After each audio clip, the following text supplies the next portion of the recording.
Hello friends, welcome to बना prime. पिछला episode बहुत ज्यादा शानदार था, कम से कम मेरे लिए तो बहुत ज्यादा शानदार था। उसके ऊपर आप लोगों ने जिस तरह सपोर्ट दिखाया, जिस तरीके से पैसों की बारिश की, मजा ही आ गया। तो उसी मजे के लिए आप सभी से कहना चाहूंगा, आप सभी का बहुत बहुत शुक्रिया कि आप सभी ने इतने शानदार तरीके से उस क्यूआर का यूज किया और मुझे इतना सपोर्ट किया। जिस किसी को भी कभी भी लगे कि हाँ सपोर्ट करना है तो सपोर्ट कर देना, बेझिझक क्यूआर का यूज करो। पता है जिस टाइम पर मैं उस पार्ट को उस वीडियो के अंदर ऐड कर रहा था, उस टाइम मेरे माइंड के अंदर नंबर था ही नहीं कि सच में इतने सारे लोग मुझे पैसे भेज देंगे। तो सच में वो बहुत ज्यादा शानदार था। नाउ अब इस एपिसोड को शुरू करते हैं। पिछले एपिसोड के एंड तुम देखा था, एक बड़ी मुसीबत का फॉर्म लेकर क्वीन एरिका इस जगह पहुंच चुकी है। वो फ्रंटियर सिटी के अंदर वहां की मेंशन के अंदर आराम से बैठी हुई है। उसके सामने की तरफ लियोन के पेरेंट्स हैं, जो कि अभी इस टाइम पर बुरी तरह घबराए हुए हैं। लगातार तिरछे नजरों से लियोन की तरफ देख रहे हैं। लियोन की हेल्थ भी ऐसे बहुत ज्यादा खराब है, वो भी अपने पेरेंट्स की तरफ देख रहा होता है और लगातार इन तीनों के पसीने छूट रहे हैं। जीवर इस टाइम पर साइड में खड़ा हुआ है, जिसने ये सब कुछ शुरू किया, जो इस क्वीन एरिका की जगह पे लेके आया, वो अभी तक इनको बता ही नहीं रहा है कि उसको यहाँ पर लेके क्यों आया है। बस आराम से साइड में खड़ा हुआ है। क्वीन एरिका भी इस टाइम पूरी शांत होती है, आराम से अपनी चाय को एंजॉय कर रही होती है। और चाय पीने के बाद में एकदम से बोलती है,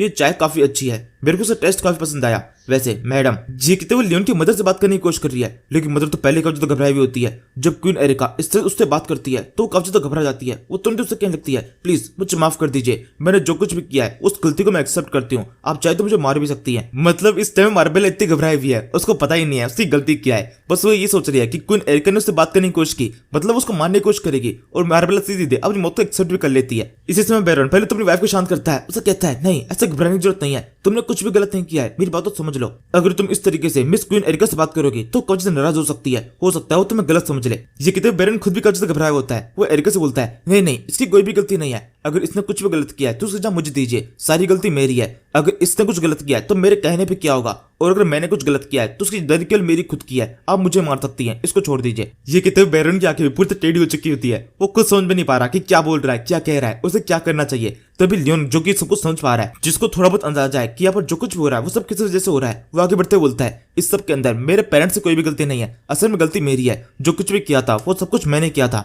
मैं आप लोगों को पूरी कहानी बताता हूँ कि हुआ क्या है। एरिका बोलती है, अच्छा ऐसी बात है, तो पूरी कहानी भी तुम ही बनाओगे। एक बार तुमने उस लेजेंडरी ड्रैगन के सामने जो कहानी बनाई थी, क्या वो काफी नहीं थी? तुम्हें अब एक और कहानी बनानी है। मुझे पता है तुम झूठ बोलने में कितना एक्सपर्ट हो, इसलिए यही कहानी तुम नहीं बल्कि मैं बताऊंगी। मैं सबको बताऊंगी कि क्या सब कुछ हुआ है और क्यों मैं यहाँ पर आई हूँ। तुम्हारे पेरेंट्स को पता चलना चाहिए कि हमारी शादी का सच क्या है, हमारी शादी कैसे हुई। ये सुनने के साथ में पेरेंट्स की लाइफ पूरी तो ब्लैक एंड व्हाइट हो जाती है। इनको अब पता चलने वाला है कि लियोन की शादी किस वजह से हुई है, और क्वीन एरिका जिस तरह से इस बात को बोल रही होती है, ये समझ जाते हैं अब इनकी सिटी नहीं बचने वाली। क्वीन एरिका भी कुछ टाइम के अंदर सिटी को प्रोटेक्ट करके सब कुछ खत्म कर देगी, सब कुछ इनसे छिनने वाला है। लियोन किसी तरीके से उन्हें पेरेंट्स समझाने की कोशिश करता है, उनसे कहता है, मेरी वो ध्यान सुनिए, मैंने ऐसा कुछ भी गलत नहीं किया है, बस असल में मैंने केवल एक छोटा सा झूठ बोला है। और ये सुनते ही इन दोनों की हालत खराब हो जाती है। ये दोनों समझ जाते हैं हमारा बेटा ही कपूत है, उसने कोई गलती की है। क्वीन एरिका यहाँ पर सही आई है, वो अब यहाँ पर इस फ्रंटियर सिटी के अंदर कुछ न कुछ बड़ा करके जाएगी। अपने पेरेंट्स को इस तरह परेशान होता देखकर लियोन जेवियर से पूछने लगता है, जेवियर ये सब कुछ क्या हो रहा है, तुम भी तो उसको यहाँ पे लेके आए हो ना, बताओ क्यों लेके आए उसको यहाँ पर, इसको यहाँ से लेके जाओ या फिर कुछ भी करो, मुझे कुछ बताओ कि मुझे क्या करना चाहिए। तुम इस तरीके से इधर शांत खड़े नहीं रह सकते।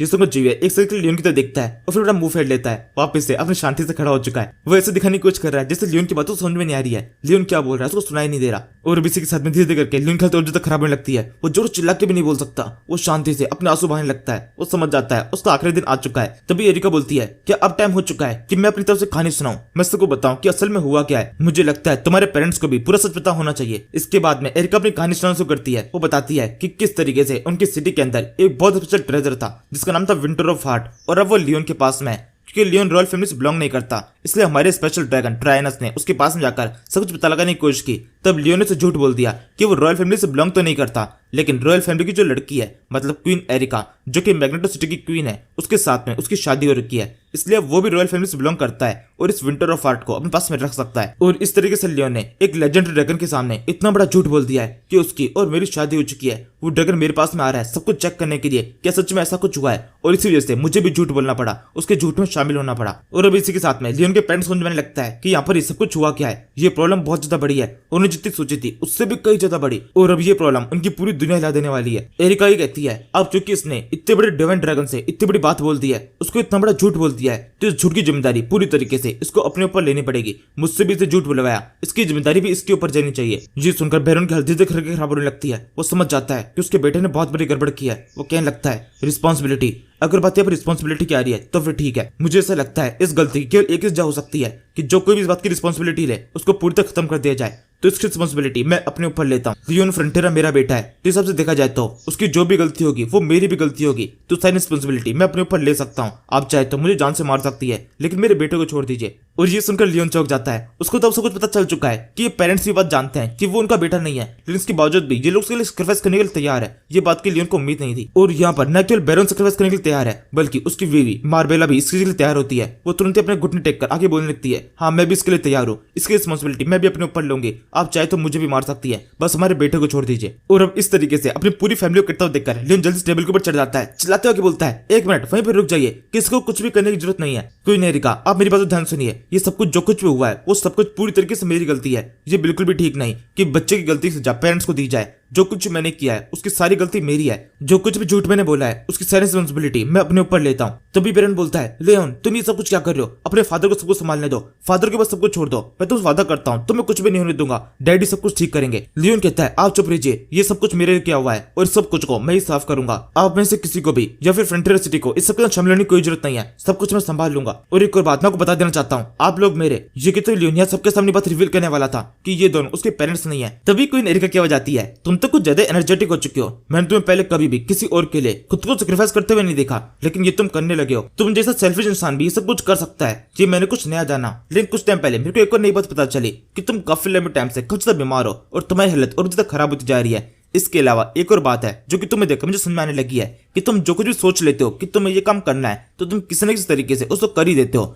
तुम्हारे सामने अगर कोई रास्ता ना हो तो तुम रास्ता ढूंढ लेते हो। और तुम्हारी यही खूबी मुझे बहुत ज्यादा पसंद है। मुझे बहुत ज्यादा अच्छा लगता है कि तुम जब वो ऐसे काम करते हो जो कि नॉर्मल लोगों को पूरी तरह इम्पॉसिबल लगते हैं और तुम्हारे द्वारा वो कर लिए जाते हैं। तुमने हमेशा कई सारे कामों करते हुए अपनी लिमिट्स को पुश किया है, उस काम को और भी बेहतरीन तरीके से किया है जितना मुझसे सोच सकते हैं। तुम्हारी इसी काबिलियत को देखते हुए मुझे ऐसा लगता है तुम्हें मार देना बिल्कुल भी ठीक नहीं होगा और तुम्हें मारना मेरी प्रॉब्लम का सोल्यूशन भी नहीं है। मेरे पास में एक अलग सोल्यूशन है जिसमें तुम जिंदा भी रह सकते हो और मेरी प्रॉब्लम सॉल्व भी हो सकती है। और वो सोल्यूशन ये है, जो झूठ तुमने फैलाया है उस झूठ को झूठ ना रखा जाए बल्कि उसको सच बना दिया जाए। हम दोनों आपस में शादी कर लेते हैं, उससे वो झूठ सच बन जाएगा और फिर हमारे पर जो भी दिक्कत है वो सॉल्व हो जाएगी। ये सुनकर लियोन पूरी तरह चौंक जाता है, उसको दिमाग घूम जाता है। कोई एरिका दी से उसके सिर पे मारती है, फिर आगे बोलती है, क्या हुआ तुम कहाँ हो गए? तो क्या तुम इसके लिए तैयार हो? हम दोनों शादी कर सकते हैं। अगर तुम्हारी मेरे साथ में शादी हो जाती है तो तुम मेरे हस्बैंड बन जाओगे। तुम्हें मेरे साथ में मैग्नेटो सिटी चलना पड़ेगा और मैग्नेटो सिटी के अंदर जो भी काम होते हैं उस सब के अंदर मेरी मदद करनी पड़ेगी। मैं तुमसे कब सारे ऐसे काम करवाने वाली हूँ जो कि कोई और नहीं कर सकता। कब से इम्पॉसिबल टास्क तुम कंप्लीट करने वाले हो। मेरे पास तुम्हारे लिए कामों की कोई कमी नहीं है। क्वीन एरिका इस तरीके से लियोन को प्रपोज कर रही होती है। वही लियोन के फादर और मदर इस बात को एक अपॉर्चुनिटी तो ले रहे होते हैं कि मैग्नेटो सिटी की क्वीन आगे से लियोन को आगे से प्रपोज कर रही है, तो मतलब ये बहुत बड़ी बात है। इसी समय लियोन उनकी सारी उम्मीदों के ऊपर एकदम से पानी फेर देता है, जोर से पत्थर फेंक के मारता है। धीरे से केवल एक शब्द बोलता है, नहीं मैं नहीं करूंगा। और ये सुनते ही दोनों बुरी तरह चौंक जाते हैं। क्वीन एरिका और लियोन आपस में बहस करने लगते हैं कि कैसे शादी नहीं करेगा, करनी पड़ेगी। एरिका मना करने का कारण पूछती है तो लियोन उसको बताता है, मेरे मना करने का कारण यही है कि तुम मुझसे शादी करने के बाद में मुझसे बहुत सारे काम कराओगे जो कि मैं बिल्कुल भी एक्सेप्ट करने वाला नहीं हूँ। मैं कुछ भी काम नहीं करना चाहता, मैं बहुत ज्यादा आलसी हूँ। तुम अगर मुझसे काम ना कराओ तो मैं इसके लिए तैयार हूँ। ये सुनकर क्वीन एरिका बोलती है, अच्छा ऐसी बात है, तब तो रहने दो। तुम तो कुछ ज्यादा सोचने लगे हो। तुम मुझसे क्या एक्सपेक्ट करते हो? तुम्हें मेरे साथ शादी करने के बाद में कुछ ना कुछ काम तो करने पड़ेंगे। तुम यूजफुल होने चाहिए। चलो ठीक है, अगर तुम मुझसे शादी नहीं करनी तो फिर तुम्हारे सामने एक बहुत बड़ी दिक्कत है। तुम्हें पता है ना तुम्हारे साथ में क्या हो रहा है। तुम्हें किसी भी तरीके से आयु समर हासिल करना है और वो मेरे पास में है। आयु समर हासिल करने के लिए एक तुम्हारा कोई दोस्त मेरे पास में आया था और उसने अपने साथ में एक एंजल को भी लेके आया था। वो एंजल हमसे कह के गया है कि तुम्हें आयु समर दे दिया जाए। इसी वजह से मेरी सिटी के अंदर एक कॉन्फ्लिक्ट शुरू हो चुका है कि वो लोग तुम आयु समर दें या फिर ना दें, आपस में लोग लड़ने लगे। और अगर अब तुम्हें आयु समर चाहिए तो इस कॉन्फ्लिक्ट को दूर करना पड़ेगा। यही एक तरीका है जिससे तुम्हें वो मिल सकता है। इस पूरे सेंटेंस के अंदर लियोन केवल एक बात सुनाई देती है, एक मिनट, मेरा कोई दोस्त आपके पास में आया था। ये कहते हुए समझ जाता है कि वो यहाँ पर जेवियर की बात हो रही है। जेवियर मैग्नेटो सिटी के अंदर जाकर ये सारे कांड करके आया है। और इसके साथ में लियोन को ये बात सुन आती है कि जेवियर मैग्नेटो सिटी के अंदर क्वीन एरिका को लेने नहीं गया था। वो यहाँ पर केवल क्वीन एरिका को लेके नहीं आया है, बल्कि उसको लाने के पीछे भी क्वीन जेवियर का ही हाथ है। मतलब अभी ये सब कुछ जो भी उसके साथ में हो रहा है वो सब कुछ जेवियर की वजह से हो रहा है। ये सब कुछ जेवियर की प्लानिंग का पार्ट है। इससे लियोन को बिल्कुल भी गुस्सा नहीं आता, बल्कि कब अच्छा लग रहा होता है कि इस तरीके से प्रॉब्लम सॉल्व होने लगी है। उसको फाइनली एक तरीका दिखाई दे रहा है जिससे वो आयु समर को हासिल कर सकता है। उसके सामने एक उम्मीद की किरण है, एक रास्ता है जिसके ऊपर चलना शुरू कर सकता है। आगे के रास्ते वो ढूंढ लेगा। लियोन को भी ये बात समझ में आने लगी है कि इस दुनिया के अंदर उसके काफी सारे दोस्त है, काफी सारे लोग हैं जो उसकी काफी सारी चिंता करते हैं और किसी प्रॉब्लम से बचाने के लिए उसके पास में जेवियर तो है ही। पिछले कुछ टाइम से वो जिस तरह की हरकतें कर रहा था, खुद को पूरी तरह डिप्रेस कर दिया था, खुद को मारने की कोशिश कर रहा था, वो सब कुछ एकदम बकवास है। किसी के सामने भी उसको घुटने टेकने की जरूरत नहीं है। जब तक सारे लोग उसके साथ में है तो वो कुछ ना कुछ करके कोई ना कोई सोल्यूशन निकाल लेगा। यहाँ पर इसके सामने कोई ऐसी प्रॉब्लम नहीं है जिसका सोल्यूशन उसको खुद को निकालना है। ये प्रॉब्लम ऐसी है जिसका सोल्यूशन उसको सबके साथ मिलकर निकालना है। वो अकेला कुछ नहीं कर सकता, लेकिन सबके साथ मिलकर वो कुछ भी कर सकता है। और अब इसी के साथ में लियोन के अंदर दोबारा जोश आ जाता है। वो क्वीन एरिका से बोलता है, आपको बिल्कुल चिंता करने की जरूरत नहीं है, अब आपके साथ मैं हूँ लियोन फ्रंटेरा। कोई प्रॉब्लम हो मैं उसको सॉल्व कर दूंगा। इसी के साथ ही अब ये तीनों अपने मेंशन से बाहर निकलते हैं। सामने की तरफ ये बोन ड्रैगन है। लियोन अभी आगे बढ़ते हुए सोच रहा होता है, अभी फिलहाल तो मुझे कोई भी सोल्यूशन दिखाई नहीं दे रहा है, लेकिन मुझे पूरा यकीन है जब मैं प्रॉब्लम को पूरी तरीके से अपनी आंखों के सामने देखूंगा तो मुझे समझ में आने लगेगा कि सोल्यूशन क्या है। सबसे पहला स्टेप है किसी भी तरीके से आई ऑफ समर को हासिल करना। उसके बाद मैं सोचूंगा कि मुझे और क्या करना है। ये सोचते हुए लियोन एंड में अपने मदर और फादर की तरफ देखता है। दोनों उसकी तरफ हंस के देख रहे होते हैं। लियोन सोचने लगता है, आप लोग मेरे मदर और फादर है, आप लोग मेरे पेरेंट्स है और मैं किसी भी तरीके से आपको बचा के रहूंगा। इसी समय क्वीन एरिका भी इनकी तरफ देखती है और ये देखने के साथ में ये दोनों पूरी तरह घबरा जाते हैं कि क्वीन एरिका दोबारा से इनसे कुछ न कुछ बोलने वाली है। तभी वो उसके सर झुकाते हुए बोलती है, मदर फादर आपके बेटे का मैं अच्छे से ध्यान रखूंगी, मुझे यकीन है आप दोनों से मेरी मुलाकात जल्दी होने वाली है। ये सुनकर दोनों दोबारा से घबरा जाते हैं। सोचने लगते हैं लियोन उसको पहले मुंह पे मना कर चुका है, लेकिन इसके बावजूद भी ये अपने मन ही मन लियोन को अपना हस्बैंड मान चुकी है। लियोन भी इस टाइम पर इन बातों को सुनकर बहुत ज्यादा किलसा हुआ होता है। उसको बहुत ज्यादा अजीब सा लग रहा है कि ये किस तरह से बातें कर रही है, मुझे अपना हस्बैंड कह रही है। ये सब कुछ लियोन को कुछ खास पसंद नहीं आ रहा। और फिर इसके बाद में इनका सफर शुरू हो जाता है मैग्नेटो सिटी की तरफ। इनकी जो कुछ ऑफिशियल बातें होने लगती है। क्वीन एरिका बोलती है, वैसे तब क्या होगा जब तुम इन सब के अंदर मैग्नेटो सिटी को भी शामिल कर लोगे। मतलब अभी तो जो नीतियां खेलता वो सब कुछ पूरी तरीके से तुम्हारी अपनी खुद की सिटी के अंदर था। तुम जितनी भी चीजें करोगे वो वापस से रिवर्ट होने की कोशिश करेगी। अगर तुम एक और काम करने वाले हो तो वो भी रिवर्ट होने की कोशिश करेगा और इस तरीके से मैग्नेटो सिटी के ऊपर एक और खतरा हो सकता है। तभी जिवर बीचो बोलता है, नहीं ऐसा बिल्कुल भी नहीं होने वाला। अगर सच में ऐसा कुछ होता तो एंजल जो कि मेरी मदद कर रहा था वो बिल्कुल भी मेरी मदद नहीं करता।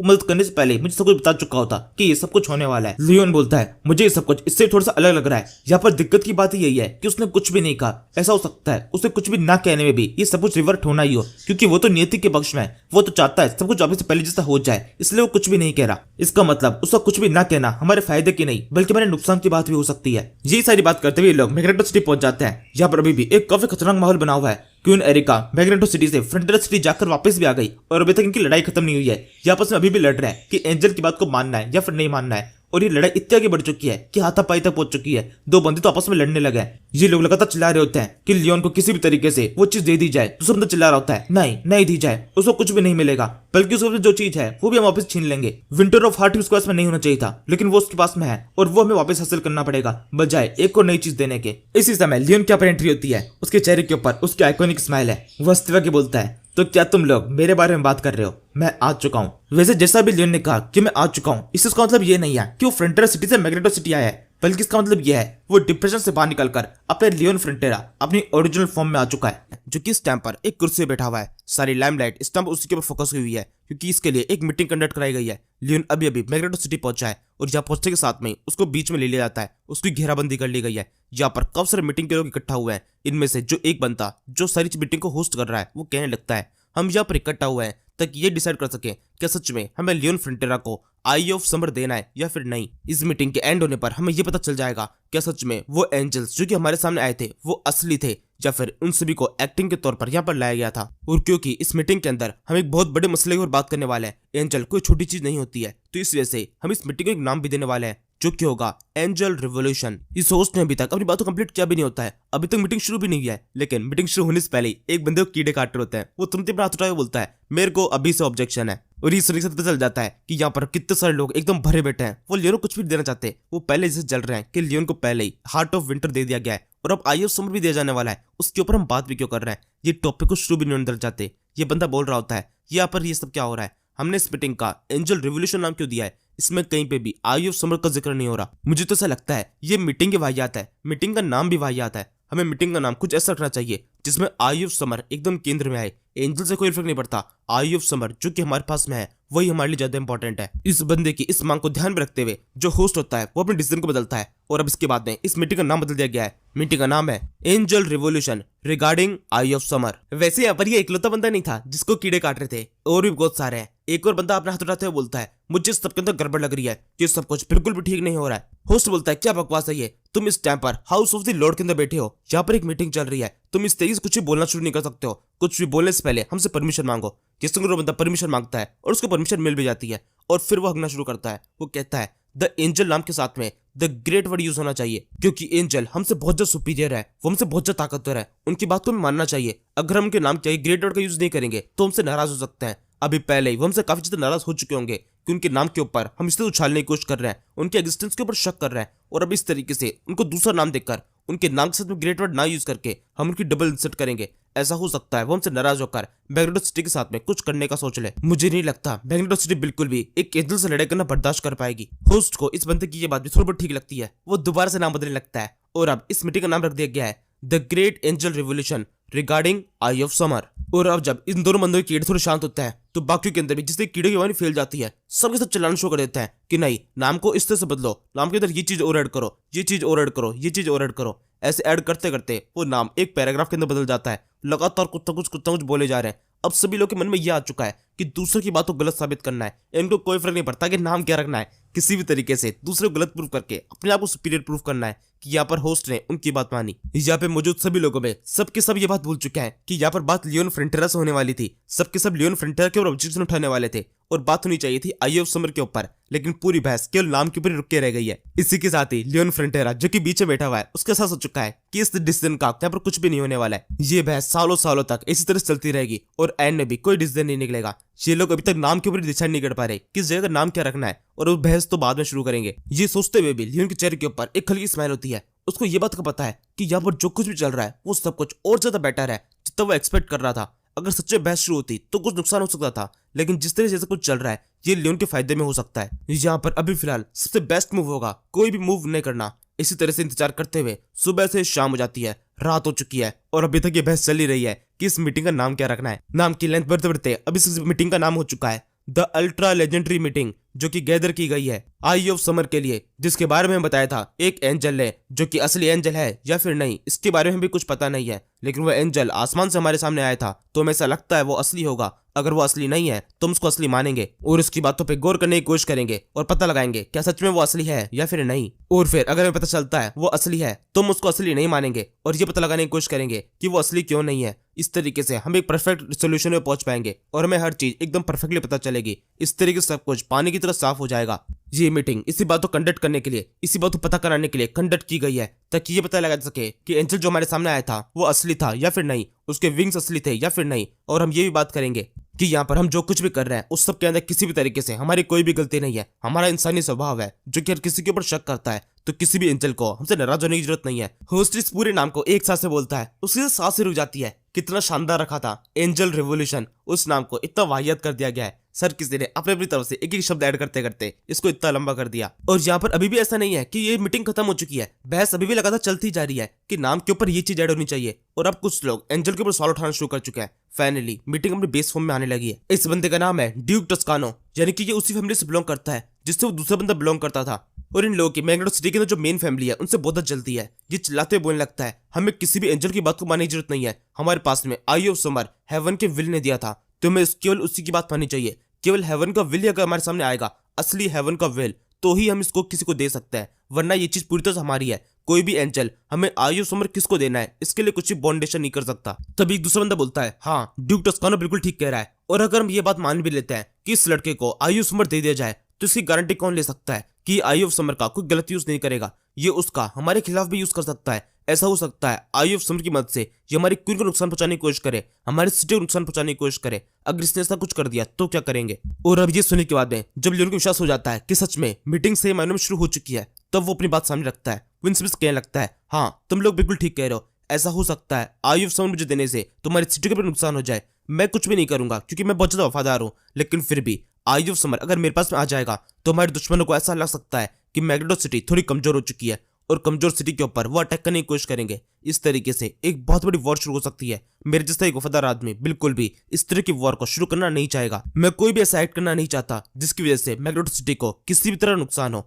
लियोन के कहने के साथ में एक बंदा खड़ा होकर बोलता है, तो ये जाने किसका मतलब ये मीटिंग यहीं पे खत्म होती है। अब हमें आगे कुछ भी करने की जरूरत नहीं है। इसने खुद ही एक्सेप्ट कर लिया है कि इसको आई ऑफ समर नहीं चाहिए, तो बेकार की बहस क्यों करनी है, चलो सबके सब अपने अपने घर चलो, मीटिंग खत्म हो चुकी है, मीटिंग ओवर। तभी एकदम से कहीं से आता है, लेकिन ये आवाज है लियोन फ्रंटेरा की, जो आके बोलता है मुझे ऐसा लगता है हमें एंजल की बात को भी इग्नोर कर देना कब से नुकसान कर सकता है। एंजल हमसे नाराज हो गए तो भी मैग्नेटो सिटी को कब से नुकसान होगा।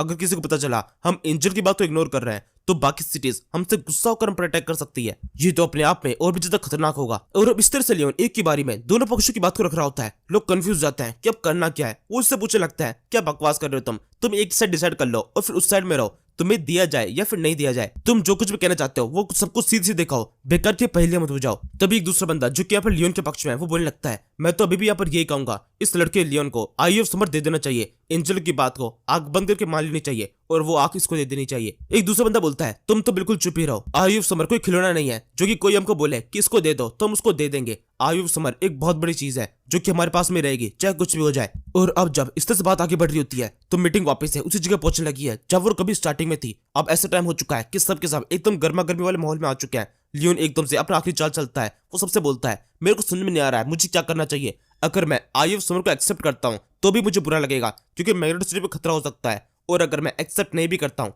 तो एंजल हमसे नाराज हो जाएंगे और तब भी मैग्नेटो सिटी को खतरा हो सकता है। दोनों सिचुएशन के अंदर मेरे लिए कुछ भी एक्सेप्ट कर पाना बहुत ज्यादा मुश्किल है। और अब लियोन की इस बात को सुनकर सबके सब पागल हो जाते हैं। वो मार पिटाई शुरू कर देते हैं। दोनों ग्रुप्स ने आपस में लड़ना शुरू कर दिया है। हर कोई अपनी बात को प्रूफ कर देना चाहता है कि लियोन को दिया जाए या फिर नहीं दिया जाए। एक दूसरे को पीटते हुए लगातार इसी बात को बोल रहे होते हैं। जबरदस्ती दूसरे वाले पक्ष को मनाने की कोशिश करते हैं कि हमारी बात को मानो। और जब इस तरीके से दोनों पक्षों के अंदर मुक्केबाजी चल रही होती है तभी लियोन एकदम से एंड में बोलता है मेरे पास में एक बहुत शानदार आइडिया है। लियोन की बात सुनकर फाइनली सबके सब रुकते हैं। लियोन के बोलता है हमारे सामने दिक्कत की बात यही तो है ना, आई ऑफ समर को हमने नहीं दिया, मुझे नहीं दिया तो फिर वो एंजल नाराज हो सकता है। तो फिर ऐसा करते हैं आई ऑफ समर आप लोग मुझे दे दीजिए जिसे मैं एक्सेप्ट कर लूंगा। इससे मैग्नेटो सिटी को एक नुकसान हो सकता है, हमारी पावर थोड़ी सी कम हो सकती है और दुश्मन हम पर अटैक नहीं ला सकते हैं। तो मैं आपसे वादा करता हूँ आई ऑफ समर को देने के बदले में मैग्नेटो सिटी के अंदर एक ऐसा वेपन कंडक्ट किया जाएगा, एक ऐसे वेपन को बनाया जाएगा जो कि आई ऑफ समर से ज्यादा ताकतवर होगा और दुश्मन उसको देख के डरेंगे। इस तरीके से मैग्नेटो सिटी की पावर बिल्कुल भी कम नहीं होगी, सब जगह पर हमारा उतना ही रुतबा बना रहेगा।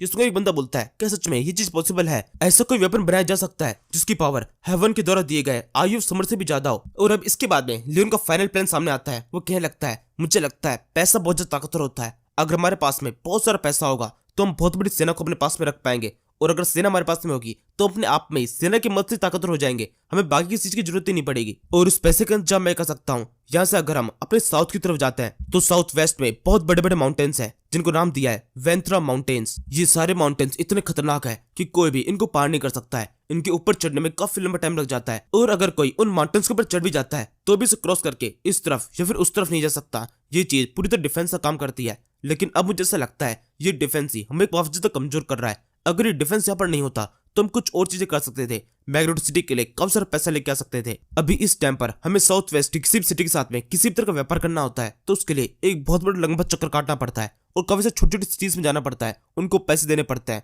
उनके सामने अपना सर झुकाना पड़ता है ताकि हम उनके रास्ते को यूज कर सके। लेकिन अगर सोचा है तब क्या होगा जब हम इस वेटन माउंटेन्स को काट कर किस तरीके से इसके बीच में से एक रास्ता निकाल दे, तो इस तरीके से पूरे वेस्ट साइड के अंदर हमारा नाम हो जाएगा। हमारे पास में ऐसा काफी कुछ है जो कि हम वहां पर सेल कर सकते हैं। हमारा मैग्नेटो किंगडम पूरे साउथ वेस्ट एरिया के लिए एक मर्चेंट हब बन जाएगा। यहाँ से हम काफी सारा सामान उनको बेचेंगे, उनके मर्चेंट हमारी तरफ आएंगे, और जब कभी भी कोई भी हमारी तरफ आने की या फिर हमारे बनाए हुए रास्ते का यूज करने की कोशिश करेगा तो हम वहां पर टोल भी लगा सकते हैं। रास्ते को यूज करने के लिए उनको एक बड़ी अमाउंट देनी पड़ेगी क्योंकि उन सारे मर्चेंट्स को यहाँ पर आने का और यहाँ से सामान लेके जाने का काफी ज्यादा फायदा होगा, तो वो अमाउंट भी वो दे देंगे। और इस तरीके से हमें काफी ज्यादा फायदा होने वाला है। केवल एक टोल को लगाकर हम बहुत सारा पैसा कमा सकते हैं और फिर उस पैसे को हम इंफ्रास्ट्रक्चर, सेना बिल्डिंग और भी काफी सारी जगहों पे यूज कर पाएंगे। लियोन का ये आइडिया बाकी सबको काफी पसंद आता है। वो सबके सब लियोन से कहने लगता है बहुत अच्छे, काफी शानदार आइडिया है, तुम जैसा कोई तेज दिमाग वाला बंदा ही इस तरह कोई आइडिया लेके आ सकता है। इस तरीके से सच में मैग्नेटो सिटी का काफी ज्यादा फायदा होगा और हम काफी ज्यादा फेमस हो जाएंगे, हमारे पास काफी सारा पैसा आएगा। ये बात तो सही है। तभी लियोन के बोलता है लेकिन इस सब के अंदर अभी भी एक छोटी सी दिक्कत है, उस रास्ते को बनाने में बहुत ज्यादा खर्चा आने वाला है, और क्योंकि इस रास्ते को बनाने में मैग्नेटो सिटी के अलावा इंडिविजुअल तौर पर और भी काफी सारे लोगों को फायदा होने वाला है, तो कैसा रहेगा इसका थोड़ा बहुत खर्च हाउस ऑफ लॉर्ड उठाए। ये कहते हुए लियोन के चेहरे के ऊपर काफी जी स्माइल होती है। उसने इस सबका सारा खर्चा यहाँ पर जितने भी लोग मौजूद है उनके ऊपर डालने की कोशिश की है। ये सारे लोग हाउस ऑफ लॉर्ड से बिलोंग करते हैं जिनके पास में काफी सारा पैसा है। लियोन इस रास्ते को बनाने में इन्हीं के पैसे का यूज करना चाहता है। और अब इस बात को सुनने के बाद में ये सभी सब मना करने लगता है कि नहीं, ये बिल्कुल भी ठीक नहीं है, हम पैसा नहीं देंगे। तभी वो होस्ट जो कि वहां पर बैठा हुआ है वो एकदम से थोड़ा पटकते हुए बोलता है, ये डिसाइड मैं करूंगा और मैंने डिसाइड कर लिया है, हाउस ऑफ लॉर्ड इस रास्ते का पूरा खर्चा उठाएगा। वेंथरा माउंटेन के अंदर जो रास्ता बनने वाला है उसके लिए जितना भी सामान चाहिए वो सारा एक सारा हाउस ऑफ लॉर्ड प्रोवाइड करने वाला है। और जैसा कि फ्रंटियर सिटी के प्रिंस लियोन फ्रंटियर ने कहा, इस रास्ते के बनने के बाद हमें बहुत ज्यादा फायदा होने वाला है। तो ये चीज मुझे भी दिखाई दे रही है, अगर रास्ता बन जाता है और हमें उससे फायदा होता है तो आयुष समर इनको सौंप दिया जाएगा। और अब इस तरीके से लियोन ने अपनी इंजीनियरिंग नॉलेज का यूज करके आयुष समर को भी हासिल कर लिया है। अभी तक उसको मिला नहीं है, लेकिन वो जल्दी कुछ ना कुछ इंजीनियरिंग लगा के उस रास्ते को रेडी कर देगा और रास्ता रेडी होने के साथ में आयुष समर तुरंत ही उसकी झोली में आ गिरेगा। यहाँ से अब ये मीटिंग कंप्लीट होती है। मीटिंग के खत्म होने के बाद में लियोन के पास में अब उसका एक नया टास्क है, उसे इस रास्ते को बिल्ड करना है। इस टाइम पर उसके चेहरे के ऊपर एक बड़ी स्माइल होती है। पूरी बात सुनने के बाद में जेवियर लियोन से कहने लगता है, आप तो काफी शानदार है, मैंने आपको देखा है कि आपकी इंजीनियरिंग नॉलेज बहुत शानदार है, आप काफी अच्छी बिल्डिंग्स बना सकते हैं, लेकिन आज मैंने देख लिया है आपकी पॉलिटिकल नॉलेज भी काफी शानदार है, आप बड़ी आसानी से लोगों को अपनी बातों में लेके आ जाते हैं। कितने अच्छे तरीके से आपने लोगों के सामने राजनीति खेली और वो लोगों को पता ही नहीं चला कि आप उनके साथ में गेम खेल चुके हैं। लियोन कहता है, मेरे लिए पॉलिटिक्स कोई बड़ी चीज नहीं है, मैं जहाँ से बिलोंग करता हूँ वहाँ पे काफी सारे पॉलिटिशियन बिलोंग करते हैं, हर एक सिटी के अंदर बहुत सारे पॉलिटिशियंस होते हैं, वो अक्सर ही कुछ ना कुछ झूठ बोलते रहते हैं, इसलिए मुझे पूरा एक्सपीरियंस है कि कौन सा झूठ किस टाइम पर बोलने से और किस तरीके से बोलने से ज्यादा इंपैक्ट डालेगा। मेरे पास भी इस तरीके कब से नॉलेज है जिस तरीके से मैं एक सीधी सी लाइन को इस तरह से बोल सकता हूँ कि वो सामने वाले के ऊपर इतना खतरा इंपैक्ट डाल सकती है कि उसका असर नहीं लगेगा कि मैं जैसे उसको अपनी जान काट के दे रहा हूँ। और इसके अलावा मेरे वर्ल्ड के अंदर जो कुछ ऐसे पॉलिटिशियंस भी होते हैं जो अपनी बातें करते करते किसी एक बंदे को उस अपनी खुद की जान देने के लिए मजबूर कर देते हैं, उसकी बातों को सुनकर वो बंदा अपनी खुद की जान देने के लिए तैयार हो जाता है ताकि उसका फायदा हो सके। जेवियर कहता है, वैसे आखिरी के अंदर ये मूव खेलने की क्या जरूरत थी, आपको इस ऑनर ऑफ लॉर्ड से ये सब कुछ पैसे लेने की क्या जरूरत है, ये सारा पैसा तुम डायरेक्टली मैग्नेटो किंगडम से भी ले सकते हैं, पर्सनली तो आपको कोई फायदा नहीं है। लियोन बोलता है, हाँ बिल्कुल ठीक कह रहे हो, पर्सनली कोई फायदा नहीं है, लेकिन फिर भी क्योंकि इतनी लंबे टाइम से बहस चल रही थी और उन्होंने जो बैठा के रखा था तो इस वजह से मैंने ऐसा करने का सोचा। बेकार में मैग्नेटो सिटी को नुकसान क्यों कराए, इस हॉनर ऑफ लॉर्ड को नुकसान कराता है, क्योंकि क्वीन तो मान चुकी थी, इन लोगों को बनाने में मुझे इतनी मेहनत करनी पड़ी तो मेहनत की कीमत तो इनको ही चुकानी पड़ेगी। इसके बाद में लियोन सीधे क्वीन एरिका के पास पहुंचता है। क्वीन एरिका के पास सारी इन्फॉर्मेशन पहुंच चुकी है। वो लियोन से कहने लगती है, बहुत अच्छा लियोन, वहां पर जो कुछ भी हुआ उस सबके मुझे पता चला, तुमने किस तरीके से उन सभी को अपनी बातों में ले लिया है और अब तुम्हें पूरा राइट दिया जाता है, तुम जो चाहे वो कंस्ट्रक्ट कर सकते हो। ये सुनकर लियोन क्वीन एरिका को थैंक यू बोलता है। एरिका की बोलती है, वैसे अभी भी कुछ दिक्कत है जो कि तुम्हारे सामने आ सकती है। सबसे पहली चीज, तुम इस रास्ते को बनाओगे कैसे, क्योंकि जो वेंथरा माउंटेन है वो काफी ज्यादा खतरनाक है, उस जगह क्लाइमेट काफी खतरनाक है, और इसके अलावा जो वेंथरा माउंटेन की चौड़ाई है वो भी काफी ज्यादा है, पूरे रास्ते को खोदने में तुम्हें काफी लंबा टाइम लग जाएगा। तुमने अगर वेंथरा माउंटेन के आसपास में कोई टनल खोदने की कोशिश की तो कभी भी ऐसा हो सकता है कि ऊपर से काफी सारी बर्फ गिर जाए, कोई एवलांच गिर जाए, वो पहाड़ पूरी तरह ढह जाए, कुछ भी चीज हो सकती है और तुम्हारे लोगों का भी नुकसान हो सकता है। और इसके अलावा अगर तुमने किस तरीके से कोई रास्ता बना भी दिया तो भी उसकी चौड़ाई बहुत ज्यादा है, उसको क्रॉस करने में उनको काफी लंबा टाइम लग जाएगा, तो कोई भी उस रास्ते का यूज करना जरूरी नहीं समझेगा। मुझे नहीं लगता ये प्रोजेक्ट उतना कामयाब हो सकता है जितना तुम सोच रहे हो। लियोन कहता है, जिस साल में उससे भी ज्यादा कामयाब होने वाला है। मैं इस रास्ते को कुछ इस तरह का बनाऊंगा कि केवल मर्चेंट ही नहीं बल्कि काफी सारे पर्यटक भी उस जगह पर आना जरूरी समझेंगे। मैंने सोच लिया है वहाँ पहाड़ों में मुझे क्या बनाना है, उन पहाड़ों के अंदर मैं एक ट्रेन सिस्टम बनाने वाला हूँ जिसकी मदद से लोगों का परिवहन काफी ज्यादा तेज हो जाएगा, लोग काफी तेज रफ्तार से इस पार से उस पार तक जा पाएंगे। दुनिया के सामने अब सदी का सबसे ज्यादा फास्ट रेलवे सिस्टम आने वाला है। मैं इन फैंटेसी टाइम के लोगों को टेक्नोलॉजी टाइम दिखाऊंगा, उनको दिखाऊंगा कि किस तरह से टेक्नोलॉजी की मदद से भी काफी कुछ किया जा सकता है। ये कहते हुए लियोन के माइंड के अंदर पूरी प्लानिंग आ चुकी है कि उसे किस तरीके से उन पहाड़ों के अंदर वो ट्रेन का सिस्टम बनाना है। उसने बहुत बार लोगों को देखा है अपने खुद के वर्ल्ड के अंदर कि किस तरह से ब्रिटिशर्स पहाड़ों के बीच में अपनी ट्रेनें बनाते थे, जिन जगहों पर जानवरों का जाना मुश्किल होता था उस जगह पर वो ट्रेनें चलाते थे और उन ट्रेनों की मदद से वो दुनिया को लूटते थे। लूट कर उन्होंने बहुत सामान इकट्ठा किया था और अब कहाँ गया पता भी नहीं है। फिर क्वीन एरिका की बोलती है, वैसे मुझे तुम पर पूरा यकीन है, तुमने आज से पहले भी बहुत सारी चीजें बिल्ड की है, तुम जरूर से इसको भी बिल्ड कर दोगे। तुमने जो कुछ मेरे माइंड में सोच रखा है उस तरीके से वो ट्रेन बनकर रेडी हो जाएगी, लेकिन एक बात का फिर से ध्यान रखना, उस जगह पर सेफ्टी का बहुत ध्यान रखना पड़ेगा।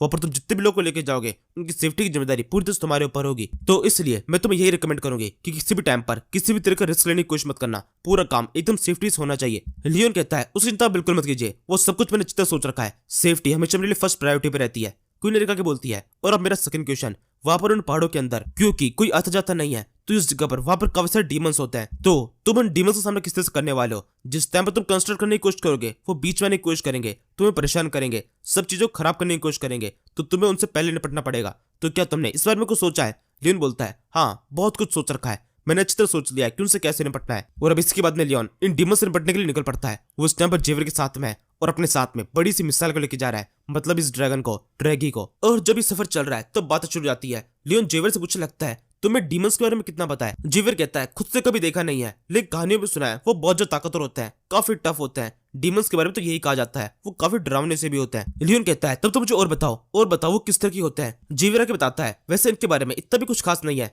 ये सारे वेंट्रा माउंटेन के अंदर रहते हैं और कभी भराने की कोशिश नहीं करते। उन्होंने उस माउंटेन को ही अपना असली घर बना रखा है और वहीं तक ही सीमित है। जो इनका इलाका है वो पूरी तरीके से आइस पिलर से बंधा हुआ है, तो कोई भी वहां पर आसपास में जा नहीं सकता। वहां तक पहुंचना काफी मुश्किल पड़ता है। और जैसा कि मैंने बताया वो बहुत ज्यादा डरावने होते हैं, कोई भी उनको देखना पसंद नहीं करता है। और कुछ लोग तो ये भी कहते हैं वो इंसानों को खाते हैं। इस समय लियोन सोच रहा होता है कि ये कुछ नई इन्फॉर्मेशन है जो कि मुझे मिली है। जब मैंने इस नोवेल को पढ़ा था उस टाइम पर मुझे इन मॉन्स्टर्स के बारे में ज्यादा कुछ पता नहीं था। इनफैक्ट उस पूरी सीरीज के अंदर कहीं पे भी डीमंस का जिक्र नहीं किया गया था। इसी तरह से कुछ देर आगे बढ़ने के बाद में एकदम परफेक्ट जगह पहुंच जाता है और यहाँ से ड्रैगी ऊपर ही तो जाना शुरू कर देता है। और ऊपर पहुंचने के बाद में इस जगह का नजारा किस तरह का है वो असल मायने में दिखाई देता है। जहाँ पे जो कॉम्प्लिकेशन है वो अब दिखाई देने लगी है, स्नोफॉल हो रही है और सामने की तरफ एक बहुत बड़ा सा बवंडर है जो कि एक ही जगह पर लगातार घूमता जा रहा है, जो कि बता रहा है कि इस जगह का माहौल कितना खतरनाक है। इसे देखकर जेवे कहता है यहाँ से ही जगह शुरू होती है, इसे कहते हैं लैंड ऑफ डीमंस कैरिडोस। वैसे आपने सोचा क्या है, हम ऐसा ही कैसे बढ़ने वाले हैं? मुझे नहीं लगता इस बाउंड्री में से हम नॉर्मली आगे निकल पाएंगे। आपके पास कोई प्लान है? लियोन कहता है प्लान की क्या जरूरत है, वही हमेशा वाला तरीका,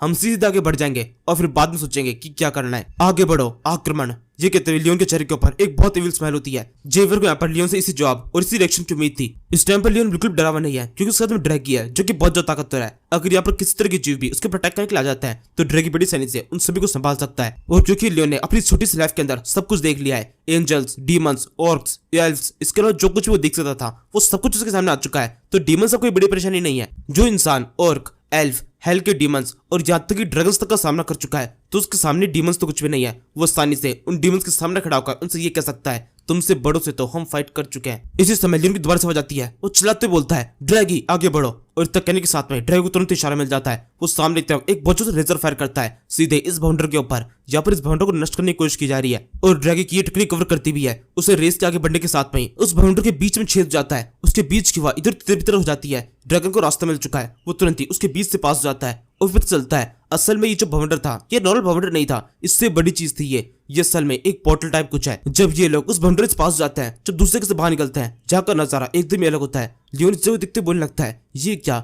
ये सारे डीमंस इस जगह पे रहते हैं? मैंने तो सोचा था क्योंकि यहाँ पर डीमंस रहते हैं ये जगह बहुत सड़ी गली सी होगी, एकदम वाहियात सी, जिसको देखकर मुझे उल्टी सी आने लगे। लेकिन ये तो काफी हद तक ठीक ठाक सी है। लियोन को इस जगह पे दिखाई दे रहा होता है नीचे की साइड में अच्छी खासी फसल उगी हुई है। इस टाइम पर जेवियर जब मेन चीजें पड़ती है वो लियोन बताता है देखिए वहाँ उस तरफ देखिए, यहाँ पर असल में एक डीमन चाइल्ड है और उसके साथ में उसके मदर भी है। और ये डीमन ह्यूमंस को देखकर उससे डर रही होती है जैसे कोई ह्यूमन किसी डीमन को देखकर डरेगा। वो जोर चिल्लाते बोलने लगती है देखो यहाँ पर तो इंसान है। सेम ऐसा रिएक्शन लियोन के चेहरे पर भी होता है। वो चिल्ला कहता है तुम बिल्कुल चुप रहो, इस तरह रिएक्शन करने की जरूरत नहीं है। यहाँ पर डीमन तुम हो और इंसान हमें चिल्लाना चाहिए तुम्हें देखकर। ये बात पूरी तरह मेरी शान के खिलाफ हो सकती है कि कोई डीमन तक मुझको देख के डर गई और मुझे देख के चिल्लाना शुरू कर दी। वैसे यहाँ से इस डीमन के डर को देखकर बात पता चलती है ये डीमंस यहाँ पर छुप के बैठे हुए हैं। ये भी ह्यूमंस से उतने डरता है जितना ह्यूमंस डीमन से। मतलब इन्होंने बेकार की एक अफवाह बना रखी है कि ये ह्यूमंस को मार देता है ताकि ह्यूमंस यहाँ पर आए ना और यहाँ पर सेफली अपनी जिंदगी जी सके। और इनकी ये टेक्निक अब तक तो वर्क कर रही थी, लेकिन अब लियोन की यहाँ पर एंट्री हो चुकी है और अब इनके साथ में क्या होने वाला है ये कोई कुछ नहीं कह सकता। हो सकता है लियोन यहाँ पर जितने भी है उन सभी को अपना गुलाम बना ले, चाहे जो कुछ भी हो इन लोगों के लिए वो चीज अच्छी ही होगी। वो जैसे लियोन को देखती है बुरी तो घबरा जाती है, चिल्लाना शुरू कर देती है ह्यूमंस आ गए, और ये कहते वो भागना शुरू कर देती है। और इस तरीके से लियोन की इंसल्ट हो चुकी है कि एक डीमन तक उसको देख के डर रही है, उसको देखकर भाग रही है। लियोन उसे रोकने के लिए चिल्ला कहता है एक सेकंड के लिए वहीं पर रुक जाओ, मैं केवल तुमसे कुछ बात करना चाहता हूँ, तुम पर बिल्कुल भी अटैक करने की कोशिश नहीं करूंगा। वो डीमन एक सेकंड के लिए लियोन की तरफ देखती है और फिर दोबारा से भागना शुरू कर देती है। लियोन सच में काफी डरावना सा लग रहा है। वो जिस जोर से चिल्ला रहा होता है कि तुम वहीं पर रुको, मैं तुमसे बात करना चाहता हूँ, एक सेकंड के लिए भी मूव करने की कोशिश मत करना। इस टाइम पर लियोन के चेहरे के जो एक्सप्रेशन होता है उसे देखकर कोई भी डर जाए। जेवियर भी यही सोच रहा होता है कि इनको ऐसा लग रहा है कि इनको देख लोग डरेंगे नहीं, ऐसा कैसे हो सकता है? डीमंस तक इनको देख के डर रहे हैं। यहाँ पे कुछ भी अभी तक ऐसा नहीं हो रहा है जो कि मैंने प्रेडिक्ट नहीं किया था, ये तो पहले सोचा हुआ था कि ऐसा ही कुछ होने वाला है। जेवियर सोच रहा होता है इस टाइम पर उसको एहसास होता है कि कोई चीज है जो कि उसकी तरफ आ रही है। असल में ये एक डीमन है जिसके हाथ में कुछ वेपन्स होते हैं और वो उन्हीं से उनको प्रोटेक्ट करने के लिए आ रहा है। और अब क्योंकि जेवियर ने अटैक को देख लिया है तो आसानी से अटैक को ब्लॉक भी कर लेता है। उसकी स्वॉर्ड बाहर निकलती है और अटैक रुक जाता है। लियोन नीचे तो देखता है और फिर जेवियर से पूछता है ये सब कुछ क्या हो रहा है? जेवियर कहता है ये तो होना ही था, हम डीमंस के एरिया के अंदर आ चुके हैं और वो हम पर अटैक करना शुरू कर चुके हैं। जरूर से ये कोई डीमन सोल्जर होगा जो कि हम पर अटैक कर रहा है। लियोन नीचे तो देखता है, वहां पर नीचे की साइड में एक सोल्जर टाइप का बंदा है और देखने से लग रहा है जैसे कोई किसान है। सबसे खास बात तो ये होती है ये लियोन को देख के डर नहीं रहा होता है, वहां से भागने की कोशिश नहीं कर रहा और यही लियोन के लिए अच्छी अपॉर्चुनिटी होती है। वो तुरंत ड्रैगन को इसके पास में लेके जाता है। इतना बड़ा ड्रैगन एक डीमन की तरफ बढ़ रहा है, जिसको डर नहीं लग रहा होगा वो भी डरने लगेगा। जैसे लियोन सर नीचे उतरता है और उससे कहने लगता है, मैं यहाँ पे बिल्कुल भी तुमसे फाइट करने के लिए नहीं आया हूँ, मैं बस तुमसे थोड़ी सी बात कर देना चाहता हूँ। इसी टाइम पर वहां पे और भी कौन सा डीमंस आ जाते हैं और एक साथ अटैक करने की कोशिश करते हैं, लेकिन जेवियर मौजूद है। उसकी एक तलवार घूमती है और सबके अटैक ब्लॉक हो जाता है। जेवियर इस टाइम पर इन सभी के सामने बहुत ज्यादा बहादुर है। वहीं दूसरी तरफ लियोन के पसीने छूट रहे होते हैं, एकदम मुकुड़ों के बैठ जाता है और फिर देखता है काफी सारे फाइटर्स इस जगह पहुंच चुके हैं और इन सभी के हाथ में सेम से वेपन है, किसानों वाले वेपन। और फिर इसके हाथ में ये डीमंस जो कि यहाँ पर आए हुए हैं, इनमें से एक बंदा बोलने लगता है, हम यहाँ पर प्रोटेक्टेड डीमंस है, यहाँ पर इस जगह प्रोटेक्ट करना हमारी जिम्मेदारी बनती है, तुम इस तरीके से हमारी जमीन पर नहीं आ सकते। ये कहते हुए ये हीरोइक पोज बनाता है। ये बंदा आगे बोलता है, हम सभी हैं डीमन किंग्स, 8 डीमन किंग्स जिनकी जिम्मेदारी है इस जगह को प्रोटेक्ट करना। ये सुनकर लियोन पहले तो इन सभी को काउंट करता है और फिर आगे बोलता है, पहले एक बात तो मेरी सुन लो, किसी भी जगह पर किंग्स बहुत सारे नहीं हो सकते, एक ही किंग होना चाहिए। और अगर तुम 8 डीमन किंग्स कह रहे हो तो तुम्हें 8 लोग यहाँ पर होने चाहिए, तुम तो केवल 6 दिखाई दे रहे हो। जहाँ पे गड़बड़ तुम्हारे पोस्ट के अंदर है, तुम्हारे हीरोइक पोज के कारण तुम में से 2 क्यों तुम्हारे पीछे की साइड में छुप चुके हैं, तुम्हें 8 को दिखना चाहिए एक साथ में।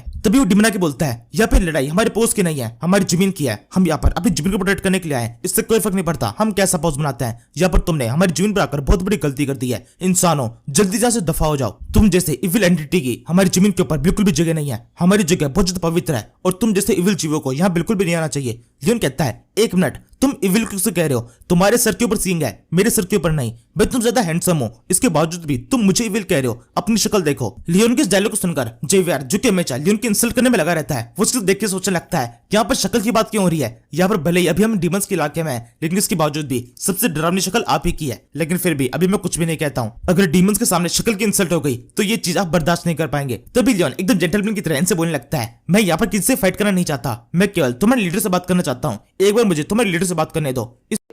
नहीं सारुण के यहाँ कुछ तो गड़बड़ है, जरूर कोई ना कोई। इस टाइम पर हम देखते हैं ये लेडी मौजूद है जो कि अपने दोनों बच्चों के साथ में। ये दोनों बच्चे अभी भी घबरा रहे होते हैं। लेडी बोलने लगती है, तुम्हारे एग्जिस्टेंस के कारण ही हमारे बच्चों को कितना नुकसान हो रहा है, ये कितनी बुरी तरह डरने लगे हैं, तुम्हारी शक्ल देख देख के इनके दिमाग के ऊपर कितना नेगेटिव इफेक्ट पड़ेगा। अभी तो तुम्हारी बद्दी शक्ल केवल इन 2 बच्चों ने देखी है, अगर तुम्हारी सिटी के अंदर आने की कोशिश करोगे तो और भी काफी सारे बच्चे तुम्हारी शक्ल देख सकते हैं। मैं बिल्कुल भी नहीं चाहती कि वो सबके साथ तुम्हारी शक्ल देख के डर जाए, इसलिए तुम बिल्कुल भी हमारे लीडर से नहीं मिल सकते। और इसी के साथ लियोन की शक्ल की एकदम सीधी सीधे डायरेक्टली इंसल्ट हो चुकी है। वो कहने लगता है, ये क्या कह रही है आप, इस तरह से मेरी शक्ल की इंसल्ट नहीं कर सकती। मेरी तो देखिए बच्चों, एक मेरी तो ध्यान से देखो कि सच में मेरी शक्ल देख के ऐसा लगता है कि कोई मुझे देख के डर सकता है। मुझ में डरावना कुछ भी नहीं है, मैं तो बहुत ज्यादा हैंडसम हूँ। ये सुनकर तो बच्चे और भी जोश सुनाना शुरू कर देते हैं। और इसी के साथ में डीमन जो क्या मौजूद है, उनको इस तरह से अपने बच्चों को रोता हुआ देखना बिल्कुल पसंद नहीं आता। वो चिल्लाते बोलने लगता है, तुम्हारी थी हिम्मत, तुमने मेरे बच्चों को रुला दिया, इससे गंदी हरकत तुम बिल्कुल भी नहीं कर सकते और अब तुम मरने वाले हो। इसके वजह से लियोन के पास कोई दूसरा रास्ता बचता नहीं है, वो यहाँ पर गाना गाना शुरू कर देता है और ये बात जेवियर का दिमाग खराब कर देती है। वो चिल्लाते बोलता है, नहीं गाना गाने की जरूरत नहीं है, मैं भी इनको ढेर कर देता हूँ। ये कहते जेवियर यहाँ पर जितने भी डीमंस होते हैं उन सभी के ऊपर अटैक कर देता है, उन सभी के सर के ऊपर एक टपली मारता है। इसी के साथ में सारे डीमन वहीं पर ढेर हो जाते हैं और लियोन को गाना गाने की जरूरत नहीं पड़ती। लियोन के चेहरे के ऊपर एक हल्की स्माइल होती है। वो कहने लगता है, मैंने तुमसे कहा था ना, मेरी बात मान लो,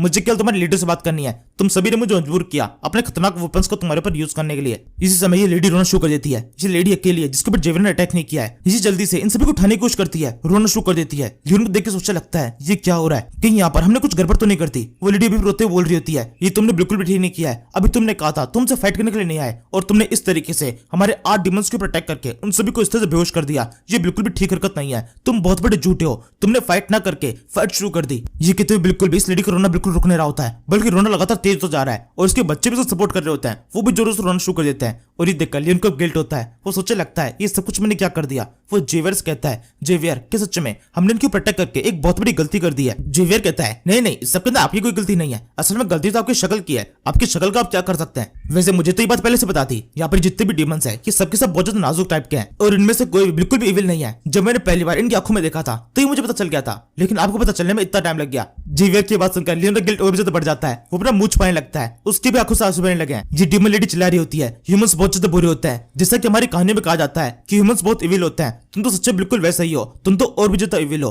ह्यूमंस के बारे में हमने जो कुछ भी सोचा था वो सब कुछ एकदम सच है। ह्यूमंस बहुत ज्यादा घटिया होते हैं। उन्होंने यहाँ पर आकर हमारे लोगों को अटैक कर दिया, वो भी बिना किसी कारण के। इसी वजह से हम यहाँ पर आकर शांति से रह रहे थे और तुम यहाँ पर भी हमारा पीछा करते हुए आ गए, हमारे एरिया के अंदर घुसकर हम पर अटैक कर रहे हो। ये बिल्कुल भी ठीक नहीं है। हम आसानी से शांति से छुप के यहाँ पर रह रहे थे और तुम यहाँ पर हम पर अटैक करने की कोशिश कर रहे हो। ये बहुत ज्यादा घटिया हरकत है। ह्यूमंस, तुम कब अपनी आदत से पीछे हटोगे? तुम्हें कभी तो ये समझना चाहिए कि किसी दूसरे के एरिया के अंदर कभी घुसकर उस पर अटैक नहीं करना चाहिए। क्यों तुम लोगों का लालच कभी भी खत्म नहीं होता है? जब हमने तुम्हें पूरा वर्ल्ड दे दिया है कि 30 जगह हमने खुद के लिए रखी हुई है, तो यहाँ पर भी घुसकर तुम अटैक क्यों करना है? तुम इस जगह के पीछे क्यों पड़े हो? और अभी सुनकर लियोन को और भी कुछ बातें समझ में आने लगती है। उसे समझ में आता है कि बाहर की साइड में जो हरिकेन था वो उनका डिफेंस मैकेनिज्म नहीं है बल्कि हाइडिंग मैकेनिज्म है। उसकी मदद से ये ह्यूमंस को डरा के रखते हैं और साथ में ये कोशिश करते हैं कि यहाँ पर अच्छी तरह छुप के रहें। इसके अलावा दूसरी चीज जो कि लियोन को समझ में आती है वो ये है, यहाँ पर ये लोग रहते हुए किसानी करते हैं, यानी इसका मतलब ह्यूमंस को खाने की बात पूरी तरह से अफवाह थी। वो यहाँ पर केवल ह्यूमंस को आने से रोकना चाहते थे। इसकी वजह से ये बेकार की अफवाह फैलाई गई है। लियोन नहीं सोच ही रहा होता है। इसी टाइम पर कहीं से आवाज आती है, हाँ तुम बिल्कुल ठीक कह रहे हो, ऐसा बिल्कुल सच है। हम बिल्कुल भी ह्यूमंस को खाने की कोशिश नहीं करते। ये कहते हुए एक और लेडी इस जगह पहुंच जाती है। ये काफी अलग से दिखाई दे रही है और इसके यहाँ पर आने के साथ में ये दूसरी लेडी जो कि यहाँ पर पहले से रो रही है, बच्चे ये सबके सब रोना बंद कर देते हैं। वैसे इस लेडी के चेहरे के जो एक्सप्रेशन होते हैं ये एकदम शांत होती है। ये बिल्कुल घबराए हुए नहीं है और न ही बिल्कुल भी गुस्से में है। यहाँ पर आके आगे बताती है कि इसका नाम आर्टिस है और यही डीमन सुप्रीम है, यानी कि वही जिससे लियोन यहाँ पर मिलने के लिए आया है। और जब ये लेडी से कुछ कह रही होती है तब लियोन उसको एनालाइज कर रहा होता है। उसको एक चीज समझ में आ जाती है कि इस लेडी को दिमाग पढ़ना आता है, क्योंकि ये बातें लियोन अपने मन में सोच रहा था और इसने खुद से बोल दी, मतलब ये दिमाग पढ़ पा रही है। तभी जेवियर लियोन से बोलता है, इनसे बिल्कुल पंगा लेने की कोशिश मत करना। इसकी बॉडी के अंदर जिस तरह का ऑरा निकल रहा है मुझे लगता है ये थोड़ी खतरनाक है। इसी समय ही दूसरी लेडी आर्टिस्ट से बोलने लगती है, डीमन सुप्रीम इन दोनों को देखिए, ये दोनों ह्यूमंस है जो कि जबरदस्ती हमारे एरिया के अंदर घुसा है। इन्होंने यहाँ पर आकर 8 डीमन किंग्स के ऊपर अटैक करके उनको भी इस तरह से घायल कर दिया है और ये बहुत ज्यादा बुरे हैं, हमारे लोग के ऊपर इस तरह से अटैक कर रहे हैं। मुझे लगता है आपको भी इनके ऊपर अटैक करके इन सभी को भी खत्म कर देना चाहिए। इनको एक बड़ी सजा मिलनी चाहिए। तभी लियोन जो कि इस टाइम बहुत ज्यादा घबरा हुआ है वो आगे बढ़ते बोलता है, असल में बात यह है कि मैं आपको पूरी बात समझा सकता हूँ, यहाँ पर बिल्कुल वैसा नहीं है जैसा कि आपको लग रहा है। तभी एकदम से इस डीमन सुप्रीम आर्टिस्ट के चेहरे के ऊपर एक हल्की स्माइल आती है। ये अपने साथ की इस लेडी से बोलने लगती है, नहीं ऐसा बिल्कुल भी नहीं है, कि यहाँ पर हम अटैक करने के लिए नहीं आए। तुम लोगों को बिल्कुल भी इससे घबराने की जरूरत नहीं है। मैं इनकी इंटेंशन पढ़ सकती हूँ, ये फाइट करना नहीं चाहते हैं, बस ये यहाँ पर आए हैं और खुद के सेल्फ डिफेंस में इनके ऊपर अटैक किया है। डीमन किंग्स के ऊपर अटैक करना इनकी मजबूरी थी और वैसे भी इन्होंने डीमन किंग्स को मारा नहीं है, केवल इन्हें बेहोश किया है। कुछ ही टाइम के अंदर इन सभी को होश आ जाएगा और ये वापस से पूरी तरह ठीक हो जाएंगे। वैसे इन सभी को देखकर मुझे ऐसा लगता है ये हमारे आसपास से कहीं से गुजर रहे थे और केवल यहाँ पर हमारे एरिया को देखने के लिए आए और देख देख के चले जाएंगे। क्यों ह्यूमंस, बिल्कुल ऐसी बात है ना। वैसे मुझे लगता है यहाँ से आगे की बात हमें हमारे कैसल में करनी चाहिए, वहां पर सेफ रहेगा। जिसमें को लियोन इस बात को मान जाता है और फिर इसके बाद में कैसल की तरफ आगे बढ़ने लगता है। ये आर्टिस्ट भी लियोन के ड्रैगन की ओर बैठी हुई है और ड्रैगन तेजी से कैसल की तरफ बढ़ रहा है। जब ये सारे कैसल की तरफ आगे बढ़ रहे होते हैं लियोन के माइंड के अंदर भी काफी सारे सवाल है। वो सोच रहा होता है, मुझे अभी भी ऐसा लगता है ये ह्यूमंस को अटैक करके उनको खाने की कोशिश करते हैं। वो तो मेरे साथ में जेवियर था, इसी से मैं बच गया। अगर जेवियर यहाँ पर नहीं होता तो ये सारे डीमंस जैसे मुझे देखे थे तुरंत ही मुझ पर अटैक करने की कोशिश किए थे, और अगर जेवियर यहाँ पर नहीं होता तब तक तो ये मुझे मार काट के खा चुके होते। मुझे कोई बचाने वाला नहीं होता और मेरी जगह पर कोई नॉर्मल ह्यूमन इस जगह पर आ जाएगा तो उसकी हालत ऐसी होने वाली है ये उसको भी मार के खा जाएंगे। और इसके अलावा मेरे मन में एक और सवाल है, ये लोग इस तरह छुपके क्यों रहते हैं? नॉर्मल जगह पर भी ऐसे काफी सारे दल है जो कि अपने आप को ऐसे छुपा के रखते हैं, और जितने भी ऐसे दल है वो जरूर से खुद को छुपाने के लिए कोई ना कोई इलीगल तरीके का यूज करते हैं। जब फिर कोई इलीगल चीज कर रहे होते हैं उस चीज को छुपाने के लिए खुद को छुपाते हैं। मेरे मन में इस तरह काफी सारे सवाल है। इस टाइम पर एक और चीज होती है, ये दोबारा से बोलने लगती है, मुझे पता है तुम्हारे दिमाग में काफी सारे सवाल चल रहा है क्योंकि तुम एक ह्यूमन हो, तुम्हारे लिए पूरी तरह ऑब्वियस है ह्यूमंस बहुत ज्यादा जिज्ञासु होते हैं, जबरदस्ती बहुत सारी चीजों को कुरेदने की कोशिश करते हैं और इसी कुरेदने के चक्कर में अपने ऊपर बहुत सारी दिक्कतें ले लेते हैं। वैसे मुझे लगता है अगर तुम अपने लेफ्ट साइड में देखोगे तो तुम्हें तुम्हारे कुछ सवाल के जवाब मिल सकते हैं। लियोन उस तरफ देखने लगता है, वापस दिखाई देता है वहां पर एक बहुत बड़ा सा स्ट्रक्चर है। ये असल में एक पहाड़ है जिसके ऊपर एक पूरा स्ट्रक्चर बना हुआ है। देख के लग रहा है कोई ताकतवर डीमन है। आर्टिस्ट बताती है ये असल में कार्डोस है जो कि एक टाइम पर हमारा डीमन सुप्रीम हुआ करता था। इसके एग्जिस्टेंस से पहले डीमंस बहुत ज्यादा खतरनाक हुआ करते थे। वो अक्सर ह्यूमंस को प्रोटेक्ट करके उनको मारने की कोशिश करते थे क्योंकि हमें ह्यूमंस बहुत पसंद थे, हम उनको खा जाते थे और तभी से हमारी ऐसी इमेज बनी हुई है कि हम ह्यूमंस को खाते हैं। लेकिन इनके एग्जिस्टेंस के बाद से हमने ये सब कुछ बंद कर दिया क्योंकि ये चीज इनको बिल्कुल पसंद नहीं थी। इनको अच्छा नहीं लगता था कि हम इस तरीके से ह्यूमन के ऊपर अटैक करके उनको मार के खा जाते हैं। डीमन सुप्रीम बनने के बाद से इन्होंने इस चीज को पूरी तरह रोक लगा दी। इन्होंने पूरी तरह से कह दिया कि आज के बाद से कभी भी ह्यूमंस के ऊपर अटैक नहीं किया जाएगा, बल्कि उसके बजाय हम खेती करना शुरू करेंगे। और तभी से हमने फार्मिंग करना शुरू कर दिया और ह्यूमंस को पूरी तरह से मारना बंद कर दिया। और इस तरीके से आज के टाइम पे डीमन पूरी तरह ट्रांसफॉर्म हो चुका है। जब आरटी से पूरी कहानी सुना रही होती है तो यही बात करते हुए ये लोग अपने कैसल तक पहुंच जाते हैं। लियोन ने सब बता दिया है कि किस तरीके से इनकी जमीन का यूज करना चाहते हैं एक रास्ते को बनाने के लिए। लेकिन आर्टिस्ट को थोड़ा ऑब्जेक्शन होता है जो कि पूरी ऑब्वियस है, हर चीज में ऑब्जेक्शन तो होता ही है। वो कहने लगती है अगर तुम यहाँ पे से रास्ता बनाना चाहते हो तो इस रास्ते को बनाने के चक्कर में हमें हमारे डिफेंस को पूरी तरह हटाना पड़ेगा। वो टोर्नेडो जो कि तुम्हें वहां दिखाई देता है उस टोर्नेडो को हटाए बिना तुम बिल्कुल भी रास्ता बना नहीं सकते, और हम टोर्नेडो को हटा नहीं सकते। अगर हमने टोर्नेडो को हटा दिया तो हमारा डिफेंस एकदम खत्म हो जाने वाला है, और हम डिमंस के एग्जिस्टेंस के लिए ये बिल्कुल भी ठीक नहीं होगा। हम बिल्कुल भी नहीं चाहते कि हमारा एरियर बैरियर कहीं से भी गायब हो और हमारे ऊपर किसी तरह खतरा है। इसलिए फिलहाल के लिए तुम्हें कोई परमिशन नहीं मिल सकती है, तुम हमारी जमीन का यूज नहीं कर सकते। और फिर इसके बाद वही चीज होती है जो कि हमेशा होती आई है। लियोन यहाँ पर एक अलग शर्त रखने की कोशिश करता है। वो इनसे कहता है, मैं देख सकता हूँ तुम लोग यहाँ पर खेती करते हो, लेकिन ये बहुत ज्यादा ठंडा इलाका है, इस वजह से यहाँ पर खेती कर पाना काफी ज्यादा मुश्किल होता होगा। ये जमीन तुम डिमंस के लिए बिल्कुल भी ठीक नहीं है, खेती के लिए तो बिल्कुल भी ठीक नहीं है। इसलिए कैसा रहेगा, हम तुम्हें किसी और जगह पर इससे भी अच्छी जमीन दे दे जहां पर तुम और शानदार तरीके से खेती कर पाओगे, और वो जमीन इससे भी काफी ज्यादा बड़ी होने वाली है। हमें केवल तुम ये लैंड दे दो। आर्टिस्ट बोलती है, इसको सवाल ही नहीं उठता है, ये जगह हमारे लिए बहुत ज्यादा इंपॉर्टेंट है। और दूसरी इंपॉर्टेंट बात, क्योंकि हम बहुत ज्यादा डरावने दिखते हैं, ह्यूमंस के बीच में हमारी एक अलग छवि बन चुकी है। ह्यूमंस के हिसाब से हम अभी भी ह्यूमंस को खाते हैं, और इस छवि को किसी तरह सुधारा नहीं जा सकता है। अगर हमने कभी भी ह्यूमंस के बीच में रहने की कोशिश की तो वो हमेशा हमसे डरते रहेंगे। उनको ऐसा लगेगा हम किसी भी टाइम पर उन पर अटैक करके उनको खाने की कोशिश कर सकते हैं, और इस डर के बदले में वो वायलेंस दिखाने की कोशिश करेंगे। हम पर अटैक रोकने के चक्कर में वो पहले हम पर अटैक कर देंगे, और इस तरीके से हम एक लड़ाई के बीच में घिर जाएंगे। हम किसी भी हालत में अब लड़ाई नहीं करना चाहते। और अगर यहाँ पर तुम ये गारंटी भी दे दो कि किसी भी कारण से हमें लड़ाई नहीं करनी पड़ेगी, तो भी एक ऐसे एरिया के अंदर रहना जहाँ पर हमारे आसपास के सारे लोग हम सभी से डरते हैं, उन सभी के माइंड में हमारे लिए एक बहुत ज्यादा गलत इंटेंशन है, तो हमारे लिए रह पाना बहुत ज्यादा मुश्किल हो जाएगा। हम अगर कुछ भी करेंगे तो उनको ऐसा लगेगा कि हम कोई गलत हरकत करने की कोशिश कर रहे हैं, और ये चीज बिल्कुल बर्दाश्त नहीं की जा सकती। भले ही हमारे डिमन सुप्रीम कैराडोस ने हमसे कहा था कि कभी भी किसी ह्यूमन के ऊपर अटैक नहीं करना है, और तब से हमने उनकी बात मानी भी है। हमने कभी भी किसी ह्यूमन के ऊपर अटैक करके उसको जान से नहीं मारा,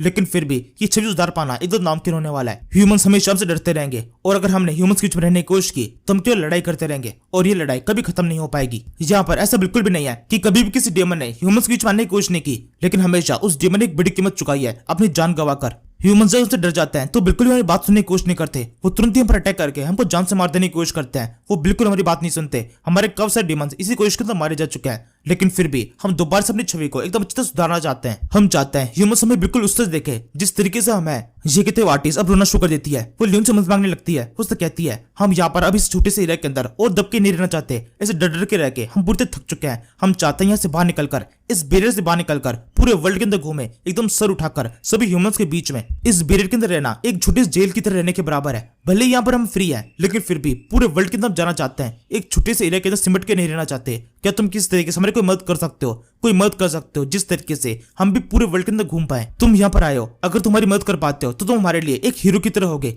एक हीरो जो किसी दूसरी दुनिया से आया है और यहाँ पर आकर हमारी मदद करने वाला है। लियोन कहता है, नहीं, ऐसा बिल्कुल भी नहीं है। ये बात सच है। मैं किस दूसरी दुनिया से बिलोंग करता हूँ, यहाँ पर इस जगह पर तुम्हारी मदद के लिए आया हूँ और मदद करना चाहता हूँ, लेकिन मैं बिल्कुल भी कोई हीरो नहीं हूँ। मैं केवल एक लालची इंसान हूँ। ये सब कुछ मैं केवल इसलिए कर रहा हूँ क्योंकि मुझे तुम्हारी जमीन का यूज करना है, और ये सब कुछ करने के पीछे मेरा खुद का लालच है, खुद का मकसद है। तो यहाँ पर हीरो वाला तो कुछ भी नहीं है। वैसे जितनी मुझे तुम्हारी बात समझ में आ रही है, वो तो मुझे ये समझ में आया है तुम्हें एक ऐसी जमीन चाहिए जहाँ पर तुम सेफली रह सको, जिस जगह पर तुम्हें बिल्कुल भी ह्यूमन से खतरा ना हो, और इसके अलावा तुम मेरे लिए एक सेफ्टी भी चाहते हो, एक रेस्पेक्ट भी चाहते हो, ह्यूमंस के बीच में एक अच्छा ओहदा चाहते हो। आर्टिस्ट बोलती है, हाँ बिल्कुल, हम चाहते तो कुछ ऐसा ही है। और अब इसी के साथ में लियोन के माइंड को सुपर कंप्यूटर इधर उधर घूमने लगता है। वो सोचने लगता है, तो इनको ये चीज चाहिए, मैं इनको क्या चीज प्रोवाइड कर सकता हूँ? ह्यूमंस के बीच में इनको लेके जाना, इनकी छवि सुधारना, ये थोड़ा सा मुश्किल हो सकता है, थोड़ा ट्रिकी काम है, लेकिन मैंने इससे पहले भी काफी कुछ किया है। काफी सारे लोगों की छवि को सुधारा है, काफी सारे लोगों के माइंड को पूरी तरह बदल दिया है, तो मैं ये भी कर पाऊंगा। इसके बाद वो आर्टिस्ट आके बोलता है, तो फिर ठीक है, मैं इसके लिए तैयार हूँ, मैं तुम्हारी मदद करने वाला हूँ। मैंने यहाँ से अपना बन बना लिया है, जल्दी से अपना सामान पैक करना शुरू करो,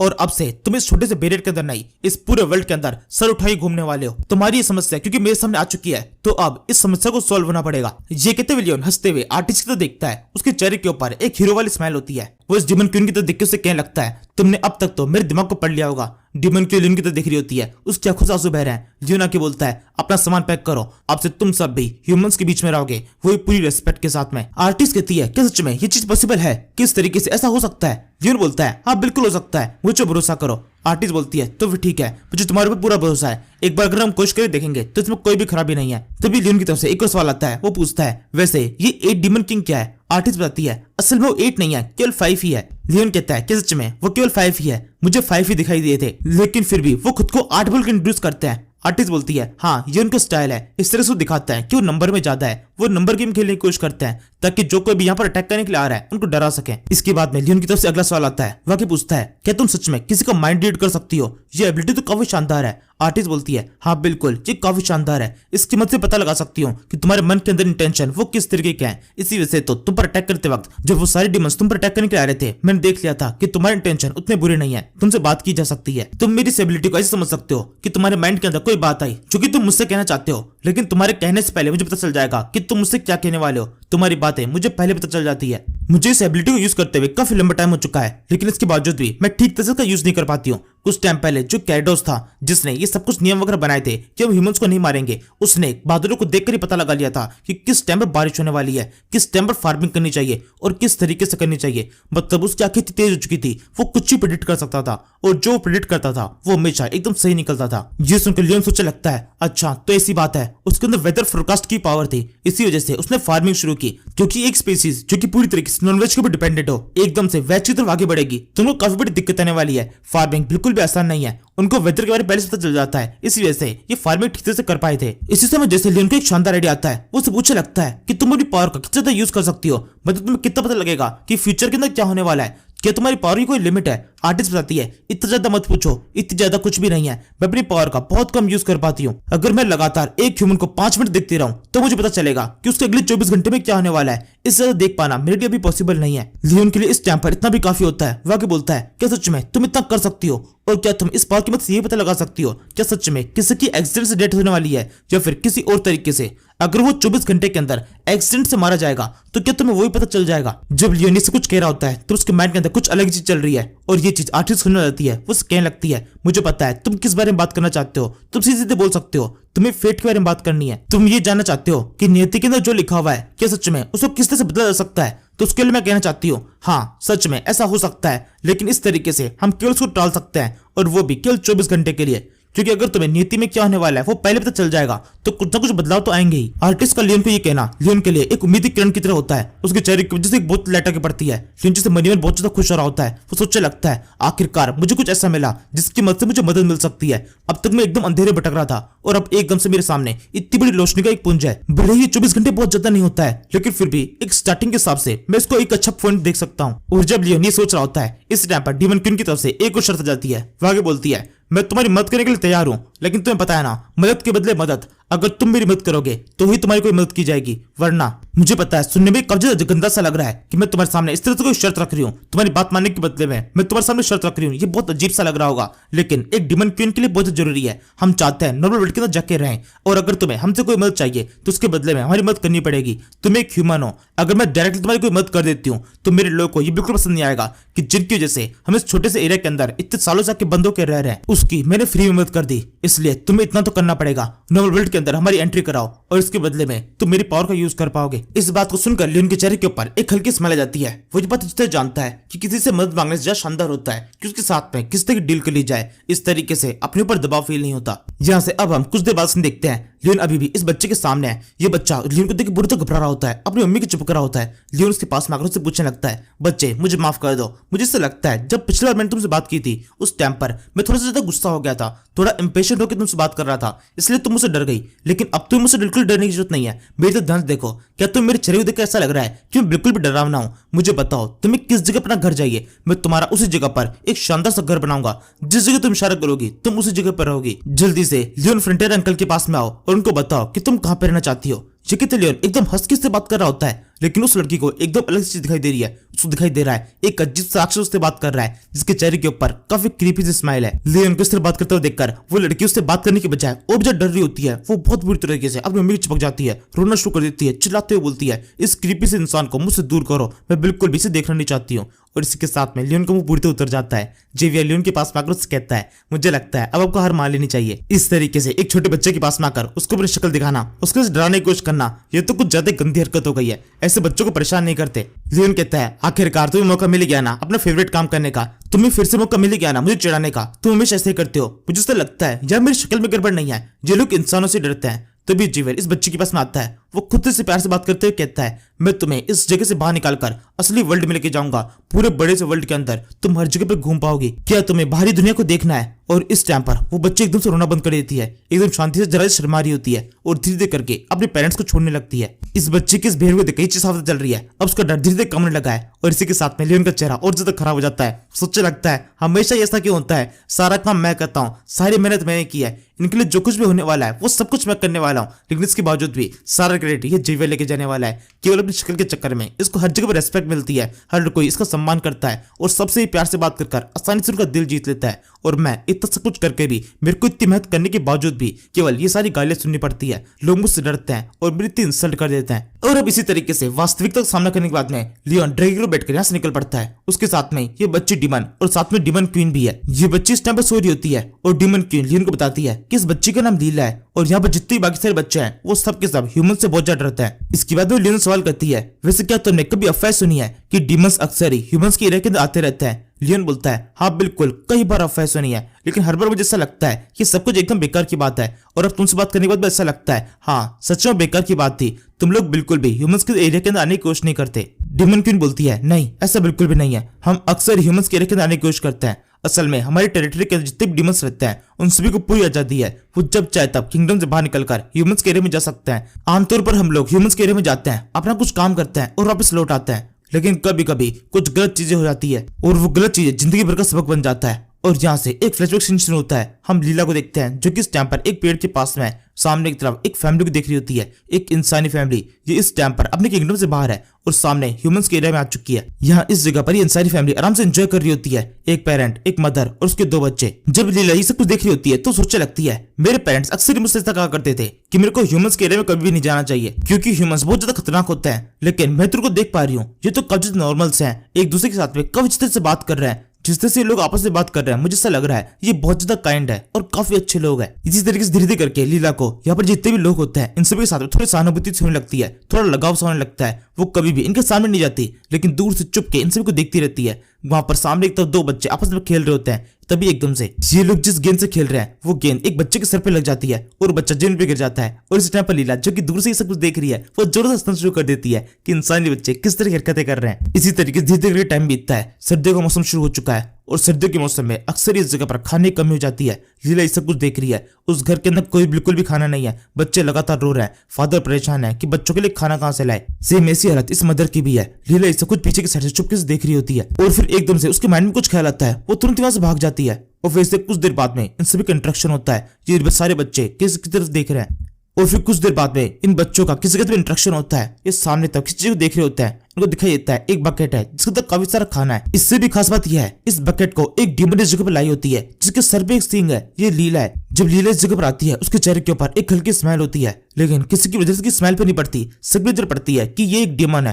वो चिल्लाना शुरू कर देते हैं कि यहाँ पर एक डीमन है जो कि यहाँ पर हम पर अटैक करने के लिए आई है। जिस तरीके से सारे ह्यूमन चिल्ला रहे हैं साबित चल रहा है कि सब बुरी तरह डरे हुए हैं और इसे देखकर लीला बुरी तरह घबरा जाती है। उसको समझ नहीं आता कि उसने किया क्या, वो बस नॉर्मल इनके सामने आई है, उसके चेहरे की स्माइल है और वो इनकी मदद करना चाहती है, लेकिन इसके बावजूद भी ह्यूमन इस तरह उससे डर किस सकते हैं। लीला उनको समझाने की कोशिश करती है कि उससे डरने की कोई जरूरत नहीं है। लीला ही समझा रही होती है, इतने पीछे की साइड में फादर आ जाता है, वो जोर से उसके ऊपर अपने कुल्हाड़ी से अटैक करने वाला है। एकदम एंड टाइम पर लीला की उसके ऊपर नजर पड़ जाती है, वो जल्दी साइड में होकर अटैक को डॉच कर लेती है। बड़ी मुश्किल से उसकी जान बच चुकी है, लेकिन अभी जो इस जगह पर हुआ है ये काफी ज्यादा खतरनाक था। उसके ऊपर काफी बड़ा सदमा लग जाता है, वो तेजी से भागना शुरू कर देती है, चिल्लाते हुए वहां से भाग रही है। पीछे की साइड से फादर उसका पीछा कर रहा होता है, उसके हाथ में कुल्हाड़ी होती है और साथ में जितने भी लोग आसपास में है वो उन सभी को चिल्ला के बोलने लगता है कि यहाँ पर एक डीमन बच्ची है, जल्दी से उसको पकड़ो। वो यहाँ से भागने की कोशिश कर रही है। देखते देखते पूरे एरिया के अंदर खबर फैल जाती है, चारों तरफ काफी सारे लोग आग में मशाले लेकर इधर उधर घूमने लगते हैं। वो किसी भी तरीके से इस डीमन बच्चे को पकड़ना चाहते हैं। रात भर तलाश जारी रहती है और किस तरीके से आखिरकार वो इस काम करने में कामयाब हो जाते हैं।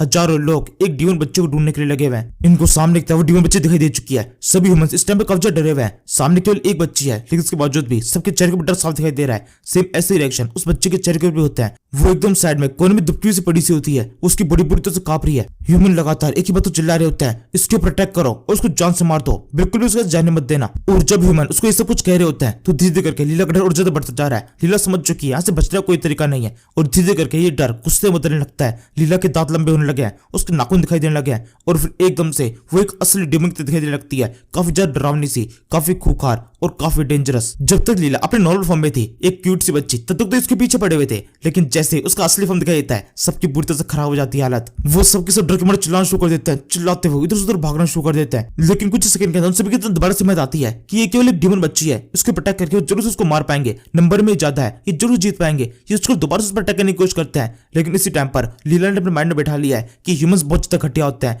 कभी भी आज के बाद दोबारा से इनके बीच में आने की कोशिश नहीं करनी है। और ये सोचने के बाद में वो वहां से भागना शुरू कर देती है। वो तेजी से पीछे में जो पहाड़ है उसके ऊपर चढ़ना शुरू कर दी है। सभी ह्यूमंस उसको ऐसे कुछ करते हुए देख रहे होते हैं, लेकिन किसी ह्यूमन के अंदर इतनी काबिलियत नहीं है कि तेजी से इस पहाड़ के ऊपर चढ़ जाए। वो सभी उसे लगातार चिल्ला रहे होते हैं कि कोई उसको पकड़ो, कोई पकड़ो उसे, किसी भी तरीके से उसको भागने नहीं देना है। लीला लगातार वहां से भागती हुई जा रही होती है, वो भागते हुए लगातार रोती जा रही है। पिछले काफी लंबे टाइम से उसने ह्यूमंस की नजर रखी हुई थी, उसको लगने लगा था कि ह्यूमंस काफी अच्छे होते हैं, और जब आखिरी में उसने सामने की हिम्मत की तो उसके साथ सोच चुका है कि सच में ह्यूमंस बिल्कुल वैसे ही हैं जैसे कि अक्सर ही कहानियों के अंदर बताया जाता है, जैसा कि उसके पेरेंट्स उसको बताते थे, काफी खतरनाक, काफी डेंजरस, जो कि देखते उसे जान से मारने की कोशिश करेंगे। इसके बाद में लीला किसी तरीके से अपने मेन एरिया के अंदर पहुंच जाती है, और ये डर हमेशा हमेशा के लिए उसके दिमाग में बैठा रह जाता है। और यहीं पर ये फ्लैशबैक खत्म होता है। यहाँ से हम ड्रैगो देखते हैं जो कि हवा में उड़ता जा रहा है। लियोन की आंखों में इस टाइम पर आंसू होता है। वो लगातार उससे कह रहा होता है, आपका बहुत ज्यादा शुक्रिया कि आपने मुझे कहानी एक्सप्लेन की। मैं अक्सर ही इस तरह की चीजों को फेस करता रहता हूँ, इस कहानी से बहुत ज्यादा रिलेट कर पा रहा हूँ। मेरे साथ अक्सर भी ऐसा होता है, लोग मेरी शक्ल देखकर मेरी नीयत को डिफाइन करने की कोशिश करते हैं, लेकिन मैं आप लोगों से वादा करता हूँ जो चीज मैंने फेस की है वो कभी भी आप लोग आगे फेस नहीं करेंगे,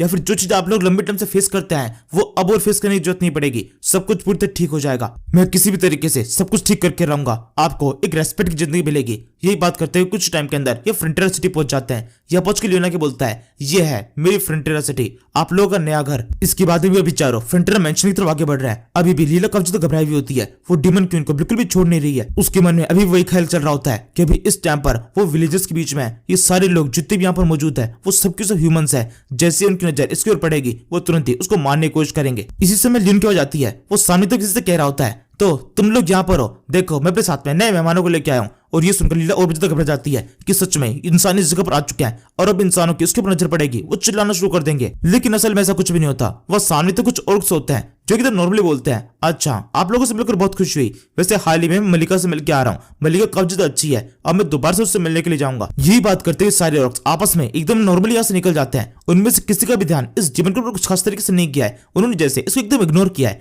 देखा तो है लेकिन कुछ खास रिएक्ट नहीं किया। ये बात लीला को थोड़ी चौंका देती है। उसने बिल्कुल भी ये चीज तो नहीं सोची थी कि इतना नॉर्मल रिएक्शन होगा इन सभी का। वो एकदम आराम से इन तीनों ऑर्क्स को जाती हुई देख रही है। लीला ने पहली बार ऑर्क्स को इस जगह पर देखा है, और ये ऑर्क्स ह्यूमन से एकदम अलग लग रहे हैं। उसको नहीं लगता है कि जितने जीव है ये सारे भी डीमंस हैं। वो डीमन क्वीन से पूछती है कि यहाँ पर ये डीमंस क्या कर रहे हैं। डीमन क्वीन बताती है, नहीं ये डीमंस नहीं है, ये ऑर्क्स है, कुछ अलग तरह की स्पीसीज है ये। लीला दोनों के बीच डिफरेंस पूछने लगती है। इसी टाइम पर ये स्केलेटल मॉन्स्टर जगह पहुंच जाते हैं जिनके हाथ में कुछ बोर्ड है। ये नॉर्मली बोल नहीं सकते, तो इनको बोलने के लिए इस तरह की चीजों का यूज करना पड़ता है। ये लिख के अपने एक्सप्रेशन बता रहे होते हैं, जिसके अंदर लिखा हुआ है, हम काफी लंबे टाइम से आपका इंतजार कर रहे थे, आपसे मिलकर बहुत खुशी हुई, मास्टर लियोन आपका शुक्रिया, क्या वापस लौट आए, आई लव यू। इसी तरह की सारी चीजें इन बोर्ड्स पे भी लिखी हुई है। ये लगातार लियोन को देख के नाच रहे होते हैं। लियोन उनसे कहता है, इस तरह से नाचने की कोई जरूरत नहीं है, देखो अपने साथ मेहमानों को लेके आया हूँ, मेरे मेहमान तुम्हें देख थोड़े बहुत डर सकते हैं, उनके सामने इस तरह का बिहेव मत करो। वैसे क्या तुम सबके सब अपने काम को ठीक तरह से कर रहे हो? तुमने मेरे मेहमानों को, उस ड्रैगन को ठीक तरह से जगाया ना, ड्रैगन किंग को जगाना कभी मत भूलना,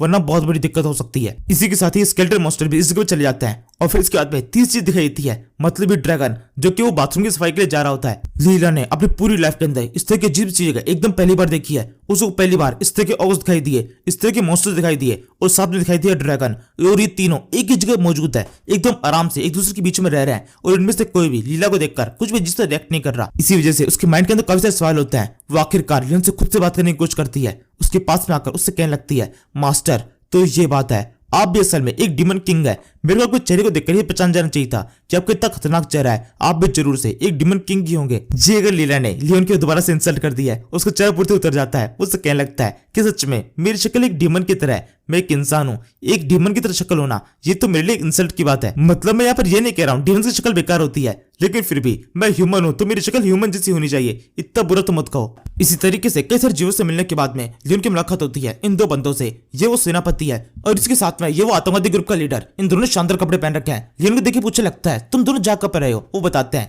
एक सेरेमनी को अटेंड करने के लिए जो कि आज होने वाली है। वैसे तुम्हें भी हमारे साथ में चलना चाहिए। लियोन साफ मना कर देता है। उसके साथ में कुछ गेस्ट आए होते हैं। सेनापति की नजर उन गेस्ट की ओर पड़ती है, उनके सिंगों के ऊपर। उन्हें देखकर पूछने लगता है वैसे क्या तुम लोग डीमंस हो? डीमन क्वीन घबराते हुए बोलती है हाँ बिल्कुल हम हैं। डीमन किड इस टाइम बहुत डर चुकी होती है। वो क्वीन के चुपके के गले लग जाती है। डीमन किड को डर होता है कि अब किसी भी समय इनके ऊपर अटैक हो सकता है, लेकिन ऐसा कुछ भी नहीं होता। सेनापति एक दिन रोबलिन से कहता है ठीक है तुम जब तक चाहो यहाँ पे घूम सकते हो। ये कहने के बाद वहां से आगे बढ़ जाता है और अलग टॉपिक पे कुछ बातें करने लगता है। इनको भी कोई इफेक्ट नहीं पड़ता कि इनकी सिटी के अंदर कोई डीमन घूम रहा है। इसके बाद में इसी तरीके से कुछ और देर तक आगे बढ़ते हैं। जहां से उस इलाके में पहुंच चुके हैं जहां पर लियोन की सारी बिल्डिंग्स है और लियोन के सारे लोग रहते हैं। यहाँ पर एक और बंदे की नजर इनकी ओर पड़ती है। वो लियोन देख के पूछने लगता है मैं अपने साथ में कब सारा खाना लेकर वेडिंग सेरेमनी की तरफ जा रहा हूँ, आपको भी वहां पर आ जाना चाहिए। लियोन इसे भी अपने आप को बिजी बताकर अपने को आने से मना कर देता है। तभी इसकी नजर इस डीमन किड की ओर पड़ती है। उस देख पूछने लगता है तुम तो बहुत ज्यादा क्यूट हो, वैसे तुम आई कहां से हो? वो डीमन किड बताती है वो वेटरा माउंटेन से बिलोंग करती है और इसी के साथ में वो बूढ़ा भी समझ जाता है ये एक डीमन है। वैसे ये एकदम नॉर्मल सा आदमी है, लेकिन इसके बावजूद भी इसकी तरफ से भी कुछ खास रिएक्शन नहीं होते। ये उससे आके बोलता है डीमंस का हमारी फ्रंटियर सिटी के अंदर बहुत स्वागत है,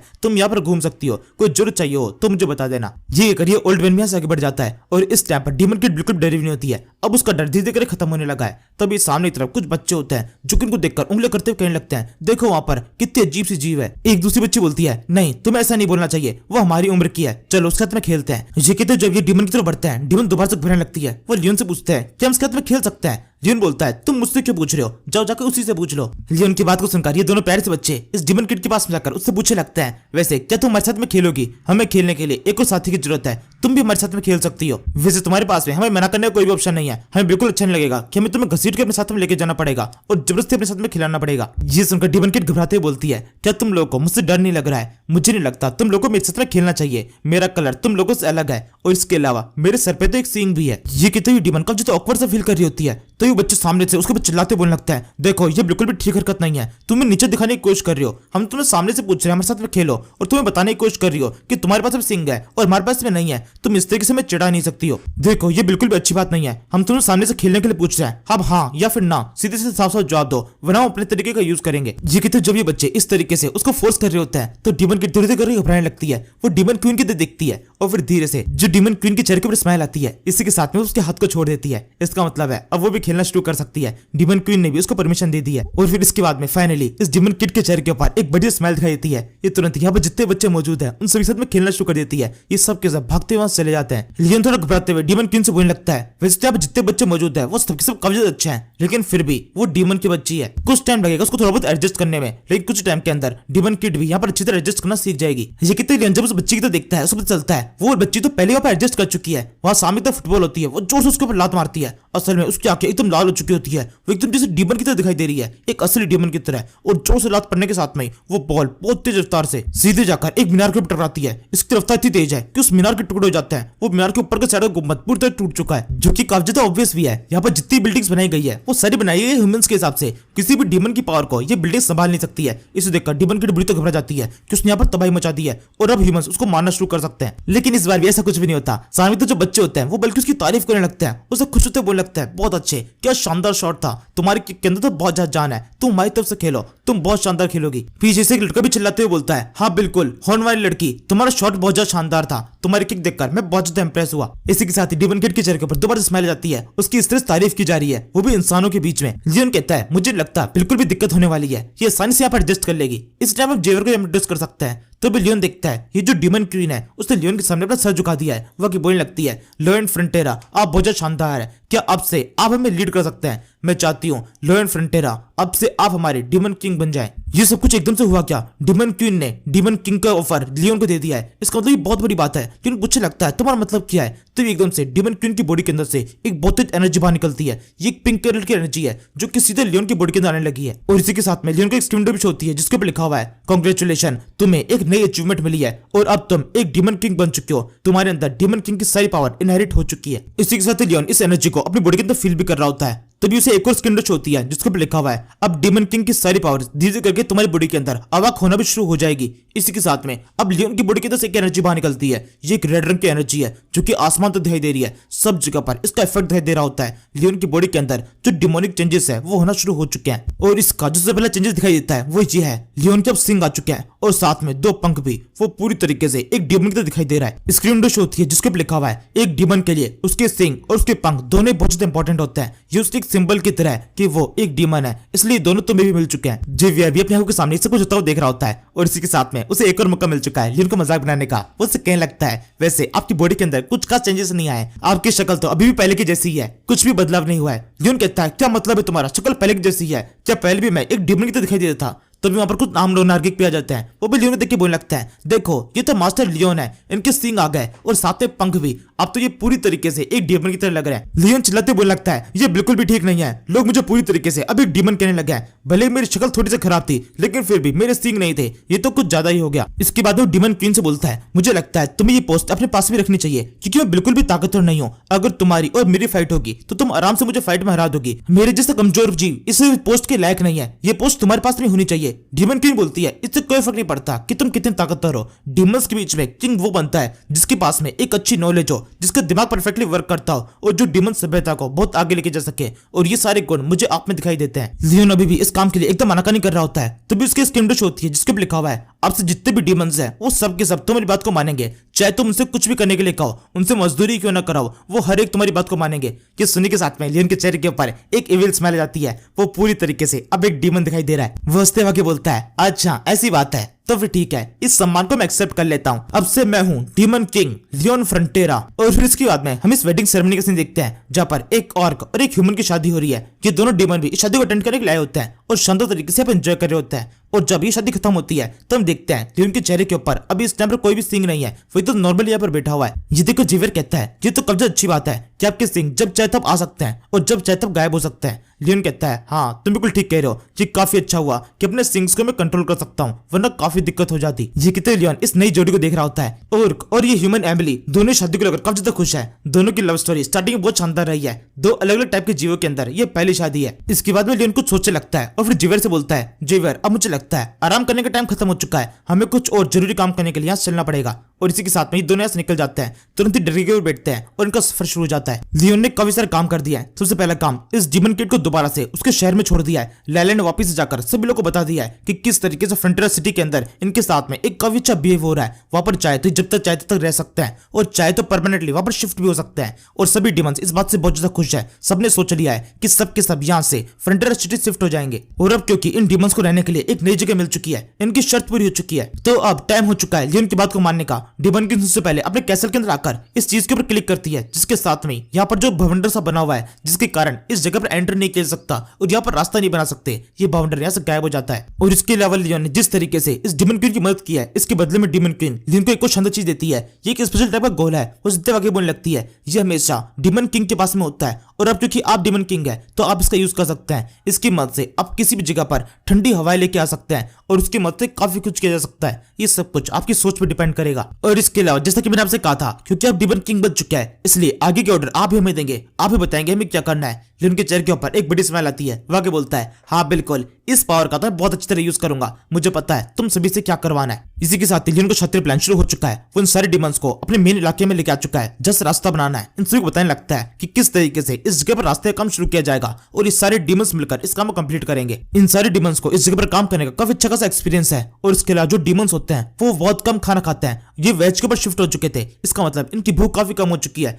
और इसके अलावा लियोन ने यह भी देखा है इन डीमंस के अंदर बहुत ज्यादा पावर है कि कमजोर सा डीमंस भी एक ऑर्क से ज्यादा ताकतवर होता है। तो लियोन यहाँ पर इनकी इसी पावर का यूज करने वाला है। उसके चेहरे के ऊपर एक बड़ी स्माइल होती है, वो इन सभी से कहने लगता है तुम सभी को रात दिन यहाँ पर काम करना पड़ेगा, लगातार काम करके इस रास्ते को कंप्लीट करो। मैं चाहता हूँ जल्दी से जल्दी इस रास्ते को कंप्लीट किया जाए। ये कितने लियोन सोचने लगता है ये तो कब्जा शानदार कम हो गया, अब मेरे पास में डीमंस की भी एक फोर्स है। ये डीमन फोर्स बहुत ज्यादा ताकतवर होती है और ये मेरे लिए जितना काम कर सकते हैं उतने तो ऑर्क भी नहीं कर पाते होंगे। मैंने यहाँ पर इनकी मदद लेने का जो फैसला किया है ये कब्जा शानदार है, इनकी मदद से ये रास्ता बहुत जल्दी तैयार हो जाएगा और और मेरा काम काफी शानदार तरीके से होने वाला है। लियोन के चेहरे के ऊपर जो स्माइल होती है इसे देखकर ये सारे डिमंस बुरी तरह घबरा रहे होते हैं। डिमन क्वीन के चेहरे के पसीने छूट रहे हैं और साथ वाला जो बंदा होता है वो उसे कहने लगता है आपने तो कहा था ये कब्जा शानदार बंदा है, इसका हार्ट बहुत ज्यादा कमजोर सा है, लेकिन ये अभी जिस तरीके से बात कर रहा है हमसे लगातार काम करने के लिए कह रहा है, ये तो बिल्कुल वैसा नहीं लग रहा जैसा कि आपने कहा था। डिमन क्वीन अपने आंसू पोंछते कहने लगती है मुझे नहीं पता ये सब कुछ क्या हुआ, ये किस तरह का ट्रांसफॉर्मेशन है, लेकिन अब से ये हमारा किंग है तो हमें इसकी बात माननी ही पड़ेगी। अब जल्दी से बिना किसी सवाल जवाब के इस जगह काम को शुरू करते हैं। हम 3000 डीमंस हैं, मुझे पूरा यकीन है हम सबके सब साथ में मिलकर इस रास्ते को बहुत शानदार तरीके से और बहुत जल्दी क्रिएट कर देंगे। इस डीमन क्वीन के इतना कहने के साथ में सारे डीमंस इस काम को शुरू कर देते हैं। 3000 डीमंस ने साथ में मिलकर कंस्ट्रक्शन का काम शुरू कर दिया है और लियोन इन सभी का इंचार्ज है, इन सभी को ऑर्डर दे रहा है लगातार काम करते रहो। लियोन ने इन डीमंस के सामने भी अपना रंग दिखा दिया है, यानी कि वो डीमन जो कि इतनी ज्यादा ताकतवर है कि किसी का भी दिमाग पढ़ सकती है, फ्यूचर प्रेडिक्ट कर सकती है। इसके बावजूद भी ये प्रेडिक्ट नहीं कर पाई कि लियोन की अगली चाल क्या होने वाली है, उसके दिमाग के अंदर क्या चल रहा है। लियोन एक बहुत कॉम्प्लेक्स बंदा है और ये डीमन क्वीन बहुत ज्यादा बेवकूफ है। इसने अपने आप को थाली में डालकर लियोन के सामने सौंप दिया है और लियोन बहुत शानदार तरीके से इनके मजे लेने वाला है। इसी के साथ में फिलहाल के लिए यहीं पर इस सीरीज के इस एपिसोड को खत्म कर देते हैं। Thank you for watching. मैंने देखी कितनी है पर जचती है तू, अखियों में रहता है तेरा ही तो मुंह, अखियां मिलाए जब दिल ले जाए तब दिल कहना चाहता तुझे I love you।